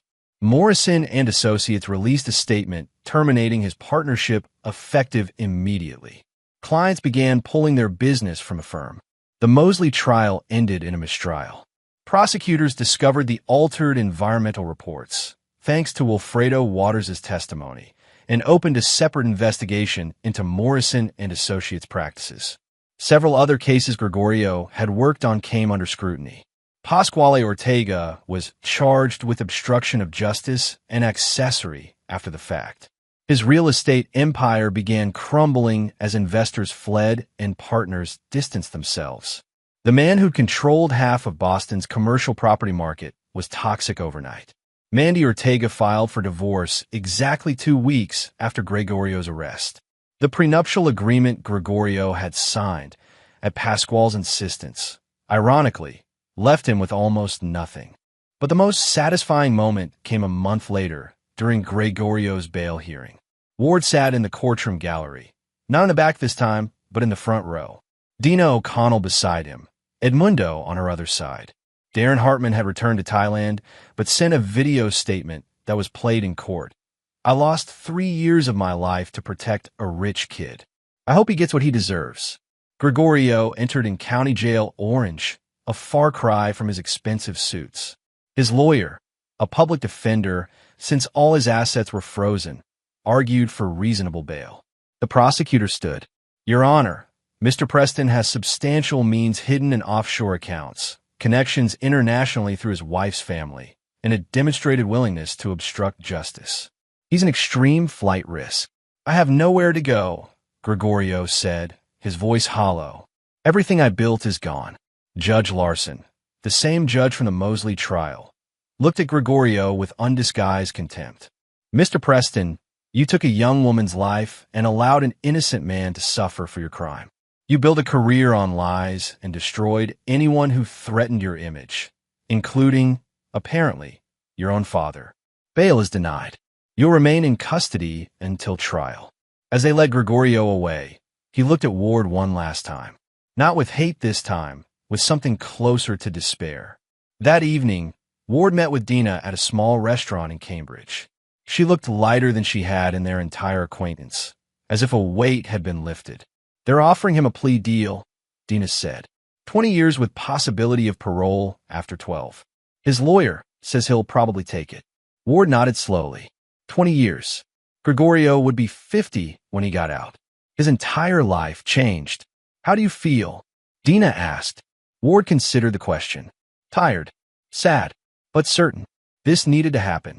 My daughter can rest now," Dina said, tears in her eyes. "Thank you, Ward. Thank you for caring about a girl you never met. I'm sorry my son took her from you." They sat in silence for a while, two people connected by tragedy and justice. A week later, Ward received an unexpected visitor at his motel room. Mandy Ortega stood at his door, looking nothing like the radiant bride from the wedding. She was pale, thin, exhausted. "May I come in?" she asked. Ward let her in, wary. Mandy sat on the room's single chair, Ward on the bed. "I wanted to say I'm sorry," she began. "At the wedding, I knew Greg was being cruel. I should have said something. I should have stood up for you. You didn't know me. No, but I knew what was right. Mandy's voice cracked. I've been going through Greg's things, trying to understand how I married someone I didn't know at all. I found letters you wrote him over the years. Dozens of them. You never gave up on him, even when he'd given up on you. Ward remembered those letters. Sent to Gregorio's Harvard dorm, his first apartment, his office. Most had gone unanswered. My father helped Greg cover up a murder, Mandy continued. He's facing 10 years in prison. My family's empire is collapsing. And my husband, she laughed bitterly. My husband killed a woman and let someone else pay for it. I don't know who I've been living with. I'm sorry, Ward said, meaning it. Don't be. You did the right thing. Mandy stood to leave, then paused. Greg asked me to visit him in jail. I went once. He spent the whole time talking about how you betrayed him, how you destroyed his life. He still doesn't understand what he did wrong. Maybe he never will. Probably not. But Mandy met Ward's eyes. I'm glad you were strong enough to do what his own mother couldn't. Someone needed to stop him before he destroyed more lives. After she left, Ward sat alone in his motel room. Tomorrow, he'd return to work, not as a janitor anymore. Edmundo had gotten him a job as a security consultant, helping companies identify vulnerabilities. The pay was better, the work meaningful. But tonight, Ward just sat and thought about the son he'd raised and the man that son had become. He mourned the boy who'd once hugged him and said, I love you, Dad. He mourned the future they'd never have. But he didn't regret what he'd done. Justice, Ward had learned, sometimes required sacrifice, even when that sacrifice was the relationship with your own child. Chapter 9, Redemption. 6 months later, Ward Preston stood outside Cedar Junction State Prison, waiting for visiting hours to begin. He'd made this trip every 2 weeks since Gregorio's sentencing. 15 years with the possibility of parole after 10. After Gregorio pled guilty to vehicular manslaughter, obstruction of justice, and evidence tampering. Gregorio had refused to see him every single time. You know he's not going to see you, the guard said as Ward signed a visitor log. They'd become familiar with each other over the months. Same as always. I know, Ward replied, but I come anyway. He waited in the visitation room for an hour before the guard returned. Sorry, Mr. Preston. He declined again. Ward nodded, not surprised, and left his usual package at the desk. Books, a letter, money for Gregorio's commissary account. Every visit, the same ritual. Every visit, the same rejection. As Ward walked to his car, his phone rang. Dina O'Connell. Ward, are you sitting down? Her voice was excited. What's wrong? Nothing's wrong. Everything's right. Darren Hartman just set up a scholarship fund at Harvard, the Misty O'Connell Memorial Scholarship. It's for pre-med students from underprivileged backgrounds. His settlement from the wrongful conviction lawsuit. He's putting most of it into the fund. Ward felt tears prick his eyes. That's beautiful. And there's more. The environmental contamination case from the Mosley trial. The families affected? They won their lawsuit. Morrison and Associates is bankrupt. All those altered reports you and Wilfredo exposed? The judge ruled the firm liable for damages. The families are getting $20 million in compensation. Good news built on the foundation of truth. It didn't erase what Gregorio had done, but it helped. That evening, Ward returned to his apartment. A real apartment now, 1 bedroom in Somerville with actual windows and heat that worked. He'd left the motel 3 months ago. On his table was a letter forwarded from the motel. Ward almost didn't recognize the handwriting. He hadn't seen it in years. But the return address was unmistakable, Cedar Junction State Prison. Ward opened it with shaking hands. Dad, I don't expect you to forgive me. I don't deserve forgiveness. But I need you to understand something. I spent 6 months blaming you for destroying my life. I told myself you were jealous, vindictive, that you couldn't stand seeing me succeed. I convinced myself I was the victim. But there's not much to do in here except think. And I've been thinking about Misty O'Connell a lot. Her face was in all the news coverage, smiling, alive, with a future. I took that from her. I took it, and then I let someone else pay for what I'd done. I've been thinking about Darren Hartman, 3 years in prison for my crime. I've been thinking about those families who bought contaminated properties, kids who got sick because I buried evidence. And I've been thinking about you. You work yourself to exhaustion for me. You gave me everything. Opportunities, education, a chance at a life you never had. And I repaid you with shame and cruelty. At the wedding, I told you that you were a failure. But I'm a failure, Dad. I had every advantage. Your sacrifice, my education, my opportunities, and I used them to become a liar and a killer. You came from nothing and became a man of integrity. I had everything and became a monster. I don't know if I can ever be the son you deserved. I don't know if I can even become a decent person after what I've done. But I'm going to try. I've been working with the prison education program, teaching other inmates to read. It's not much, but it's something. And I've started meeting with a therapist. There's a program here for people who want to take accountability for their crimes. I'm not asking you to forgive me. I'm not asking you to come back. I just needed you to know that you were right. About everything. And that even though it took me 30 years in a prison cell to understand it, I'm proud to be your son. Even if I never deserved to be. I love you, Dad. I'm sorry it took this long to say it. Gregorio. Ward read the letter 3 times, tears streaming down his face. He thought about the boy who'd once fallen asleep on his shoulder after a long day, who'd called him superhero when Ward fixed his broken toys with duct tape and hope. That boy was still in there somewhere, buried under years of lies and ambition and shame. Ward pulled out paper and began to write back. He told Gregorio about the scholarship fund, about the families getting compensation, about the good that had come from facing the truth. He told him about his new job, his new apartment, the life he was building. And he told Gregorio something he'd never stopped believing. I'm proud of you for taking responsibility. That takes more courage than running ever did. You're not starting over. You're starting to become who you were always meant to be. The next visiting day, Ward made his usual trip to Cedar Junction. But this time, when the guard checked the visitor log, he smiled. He approved your visit, Mr. Preston. He's waiting for you. Ward walked into the visitation room, his heart pounding. Gregorio sat at a table in prison orange, thinner than Ward remembered, with dark circles under his eyes. But when he saw Ward, he stood up. Father and son looked at each other for a long moment. Then Gregorio spoke, his voice rough with emotion. Hi, Dad. Hi, son. They sat down across from each other. The conversation was awkward at first. Too much pain, too much history. But slowly they began to talk. About the past, the truth, the future. I'm going to be here a long time, Gregorio said. 10 years minimum. I know. I'm going to use that time. I'm going to be better. I know you will. Gregorio's eyes filled with tears. I'm so sorry. For everything. For Misty, for Darren, for you, for all of it. Ward reached across the table and took his son's hand. I know. And we're going to get through this. Together. They talked until visiting hours ended. As Ward prepared to leave, Gregorio called out to him. Dad, thank you. For not giving up on me. For making me face what I'd done. For being the man you are. Ward smiled, genuine and warm. That's what fathers do, son. We love you enough to help you become better, even when it hurts. As Ward walked out of the prison into the afternoon sun, he felt something he hadn't felt in years. Hope. His son had a long road ahead. Years of prison, therapy, atonement. But Gregorio was finally walking that road honestly.